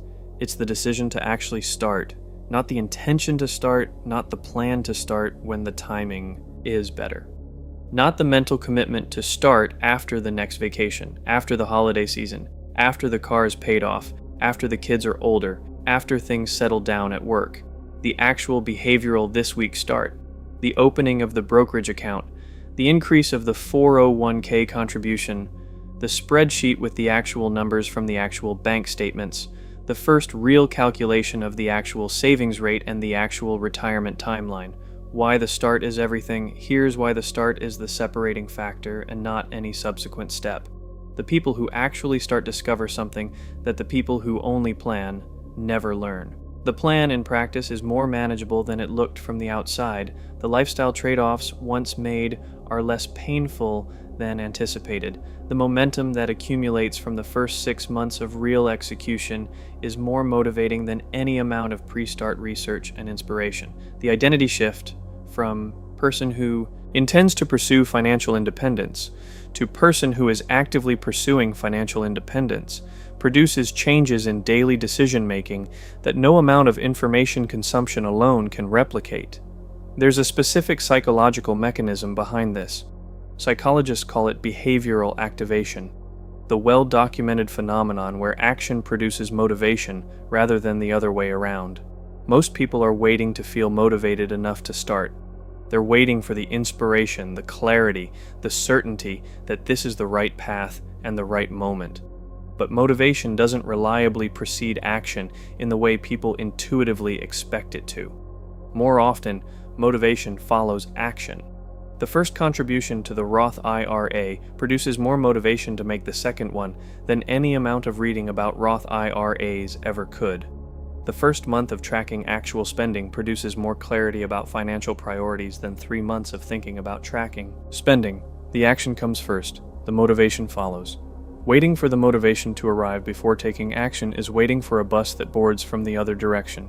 The start is also where the identity shift begins, and the identity shift is what makes everything else sustainable. There's a profound difference between telling yourself, "I should save more," which is a judgment about a gap between who you are and who you should be, and telling yourself, "I am someone who is building financial independence," which is a statement about who you currently are and what you're currently doing. The first produces guilt and resistance. The second produces aligned behavior. The identity shift from should to am doesn't happen through reflection. It happens through action. You become someone who is building financial independence by starting to build financial independence. The label follows the behavior, the real cost of waiting. The start is also where procrastination does its most expensive work. Every month of delayed start is not just 1 month of missed contributions. It's 1 month of missed compound growth on every subsequent contribution for the entire remaining accumulation period. The cost of a 6-month delayed start, compounded over 10 years at 7% return, is typically several $1,000s in final portfolio value. The cost of a 2-year delay is often tens of thousands. The cost of waiting until the timing is perfect, which it never is the retirement that never arrives. Let's make this concrete, because abstract statements about the cost of delay are easy to nod at and forget.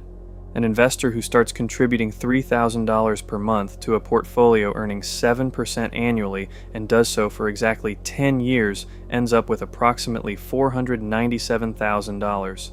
The investor who delays 6 months and contributes the same $3,000 per month for 9.5 years ends up with approximately $461,000. The 6-month delay cost $36,000 in final portfolio value for doing nothing differently except starting 6 months later. That $36,000 isn't a number in a textbook. It's months of retired life. It's the difference between retiring in 10 years and retiring in 10 years and 4 months. It's real, it's permanent, and it accumulates silently while the delay continues. 2 years of delay, the same investor who waits 2 years before starting, then contributes $3,000 per month for 8 years, ends up with approximately $396,000, $101,000 less than the investor who started on time. $100,000, gone. Not lost in a market crash, not stolen, not spent on something memorable, just quietly evaporated into the space between intention and action.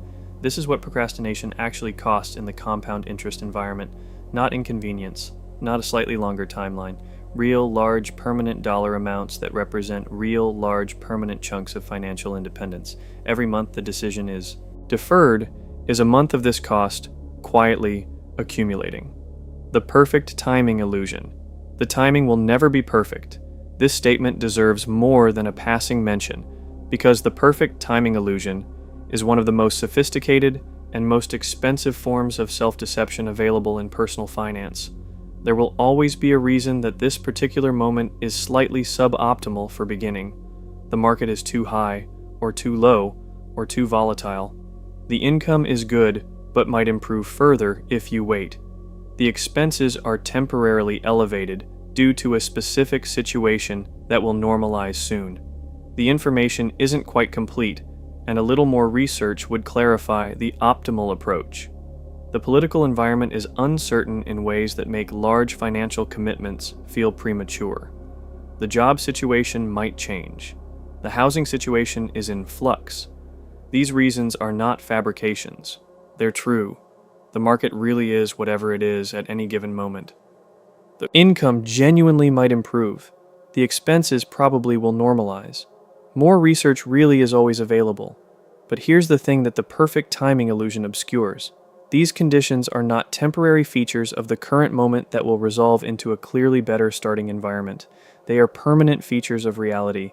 There has never been a moment in the history of personal finance where the market wasn't either too high, too low, or too volatile from some analytical perspective. There has never been a period where more information wasn't available with a bit more research. The uncertain political environment is a constant, not a phase. The job situation and housing situation are always in some degree of flux for most people. Waiting for the perfect timing is not a strategy for beginning at the optimal moment. It's a strategy for never beginning at all, executed with plausible justifications that feel responsible from the inside and look like avoidance from the outside. The investor who has been waiting for the right moment to start for 3 years is not being careful. They're paying $100,000 or more for the psychological comfort of a delay that will never produce the clarity it promises. The antidote to the perfect timing illusion is a specific reframe. The best time to start was 10 years ago. The second best time is today, not when the market stabilizes, not when the income increases, not when the expenses normalize. Today, with whatever imperfect circumstances today contains, is categorically better than any future day that you're waiting for, because today still has the full compound growth of the remaining period, and every future day has 1 day less. The research trap. Here's a specific variant of the delayed start problem that affects the most analytically minded people most severely: the research trap. The belief that sufficient research, conducted thoroughly enough, will eventually produce the certainty that justifies beginning. The research trap is seductive precisely because research is genuinely valuable. Understanding what you're doing with your money is genuinely important. Knowing the difference between a traditional and Roth IRA matters. Understanding expense ratios matters. Having a sense of historical market returns matters. This video has spent considerable time providing exactly this kind of foundational knowledge, and it was worth providing. But there's a point, reached much earlier than most researchers reach it, where additional research stops producing meaningful improvements in the investment plan and starts producing reasons to delay the start. The investor who has spent 3 months researching index fund investing knows enough to begin. The investor who has spent 18 months researching it knows approximately the same amount and has paid 18 months of compound growth for the additional certainty that the additional research produced, which is usually minimal. The specific marker of the research trap: if you can explain the 3-fund portfolio, the Roth IRA contribution limits, the employer match capture priority, and the 4% rule to a friend with reasonable accuracy, you know enough to start. Everything you would learn from additional research would be optimization of a plan that doesn't yet exist, rather than foundation for a plan you're actively building. Stop researching and start building. Optimize later. Start now. What actual starting looks like. Here's the piece that often gets lost in motivational content about taking action. What actual starting looks like in concrete, specific terms. Because start today is advice that sounds clear and is actually vague enough to be ignored without the person feeling like they've ignored it. Actual starting is not opening a new browser tab to research brokerage options. It is opening a Fidelity, Vanguard, or Schwab account and submitting the application. Actual starting is not deciding to think more carefully about the 401k contribution rate. It is logging into the HR portal and increasing it by 3 percentage points today. Actual starting is not mentally acknowledging that a spending audit would be useful. It is downloading 12 months of bank and credit card statements and opening a spreadsheet. The distinction between thinking about the action and taking the action is precisely the distinction this chapter is built around. Thinking about the action produces the satisfying feeling of progress without the actual progress. Taking the action produces actual progress, and occasionally the uncomfortable feelings, the specific dollar amounts that reveal the actual savings rate, the specific timeline that reveals how far the current trajectory is from the 10-year goal, that motivate the sustained behavior change that thinking about the action never produces. 5 specific actions that constitute an actual start, each completable in under 30 minutes. Open a Roth IRA at Fidelity, Vanguard, or Schwab and fund it with whatever amount is currently available, even $50. The account opening is the start, The amount is secondary. Log into your 401k portal and increase your contribution rate by 2 percentage points above whatever it currently is. 2 percentage points today, more later, but 2 today. Download your last 3 months of bank and credit card statements and categorize every expense. Don't judge the numbers yet, just produce them. The audit is the start. Calculate your net worth, assets minus liabilities, and write the number down with today's date. This is your starting coordinate. You'll update it monthly for the next 10 years and watch it climb. Set up an automatic monthly transfer from your checking account to a savings or investment account for an amount that feels slightly uncomfortable but not impossible. The slight discomfort is the signal that it's real rather than symbolic. Any one of these actions constitutes a genuine start, not a perfect start, not the optimal start, a real start with real consequences that puts you in the category of person who is doing this rather than person who is thinking about doing this. The difference between those two categories is the difference this chapter is entirely about: the compounding of commitment. Here's the final thing worth saying about the start, and it's the thing that most successfully bridges the motivation of beginning with the sustained commitment of the decade that follows. Commitment compounds. Just as money compounds, each dollar of return producing more dollars that produce more returns, commitment produces more commitment. The investor who opens the account and makes the first contribution is more likely to make the second contribution than they were to make the first. The household that completes the spending audit and discovers their actual savings rate is more likely to address it than the household that knows abstractly that their savings rate is probably too low. The person who has their first real financial independence conversation with their partner is more likely to have the second one than the person who has been putting the conversation off. Each act of genuine commitment to the 10-year retirement project makes the next act of commitment more likely, more natural, and more automatic. The systems build on each other. The identity reinforces the behavior, which reinforces the identity. The early portfolio growth, small as it is, makes the abstract goal slightly more concrete. Concrete goals are more motivating than abstract ones. Motivation produces behavior. Behavior produces results. Results produce more motivation. This is the compound interest of commitment, and it's available to anyone who makes the actual start that sets it in motion. The math is on your side. The historical record is on your side. Thousands of ordinary people who walked this exact path before you are on your side. The only variable left is the decision to go. Make it today. Conclusion. Let's land this. You came here with a question. Can you actually retire in 10 years? The honest truth, which this video promised from the beginning and has now fully delivered, is yes, you can. It is genuinely, mathematically, practically possible. Not for everyone under every circumstance. Not without genuine trade-offs and sustained commitment. But possible, really possible, not theoretically possible, for a much wider range of people than the conventional financial establishment suggests. Here's what we established. The math works.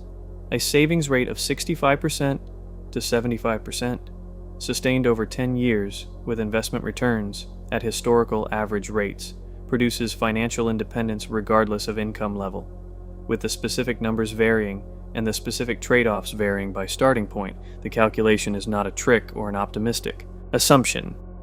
It's arithmetic. Applied to a century of market return data, the definition of retirement that makes 10 years achievable is not the conventional retirement of passive leisure in old age. It's financial independence, the specific freedom of not needing to work for money, which most people who achieve it use not to stop working but to choose their work, their pace, their purpose, and their time with the kind of freedom that employment dependency never allows. The three levers, income, expenses, and investment returns, interact in ways that make the combination more powerful than any single lever alone. Income growth that doesn't become lifestyle inflation directly becomes accelerated savings. Expense reduction simultaneously reduces the FI number and increases savings. Both effects simultaneously compress the timeline in ways that make 10 years achievable at income levels where it otherwise wouldn't be.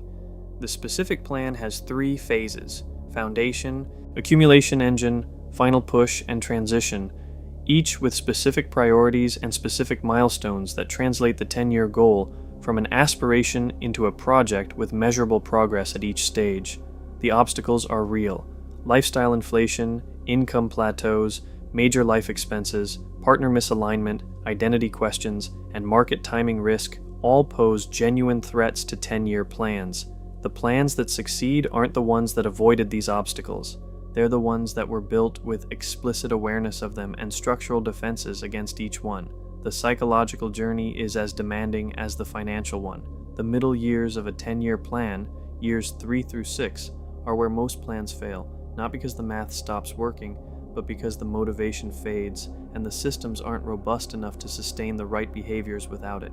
Building systems over willpower, finding community, making the future concrete rather than abstract, and defining enough before you arrive at it are the psychological practices that sustain the journey. And the people who've done it, the thousands of ordinary income earners who retired in their 30s and 40s and are now living the specific life they designed, share specific, replicable patterns that anyone willing to implement them can follow. Here's the thing about 10-year retirement that this video has been building to from the very first sentence. It's not about the money. The money is the mechanism. What it's actually about is choosing your life rather than defaulting into it. It's about deciding, with full consciousness, what you want your days to look like, and then building the financial infrastructure that makes those days possible. The conventional path, 40 years of work, retire at 65, hope the money lasts and the health holds, is not a law of nature. It's a default setting, a setting that most people stay on not because they've examined it and found it preferable, but because nobody told them the default could be changed. Nobody showed them the math. Nobody gave them the specific plan. You now have all of it. The math, the framework, the plan, the obstacles, the psychology, the patterns of the people who succeeded. The question was whether you can actually retire in 10 years. The answer is yes, if you're willing. Not willing in the vague, aspirational sense of wanting the outcome without the trade-offs. Willing in the specific sense of making the structural decisions, building the systems, sustaining the savings rate, growing the income, doing the life design work, and actually pulling the trigger when the number arrives. The 10 years starts now. Not tomorrow. Not next month, when the timing is better. Now. The calculation you did in Chapter 1, your current savings rate, your current retirement timeline, is your starting point. The gap between that timeline and 10 years is the specific project you're now equipped to execute. Some of you will do it. Some of you will get most of the way there and end up retiring at 12 or 15 years instead of 10, which is still extraordinarily earlier than the default. Some of you will get started and realize that financial independence at a slower pace with more present tense consumption is the trade-off you prefer. And that's a legitimate choice made with full information rather than a default you drifted into. But none of you have to spend the next 40 years wondering whether you could have done it differently. Because now you know? Yes, you can, if you're willing. Go find out if you are,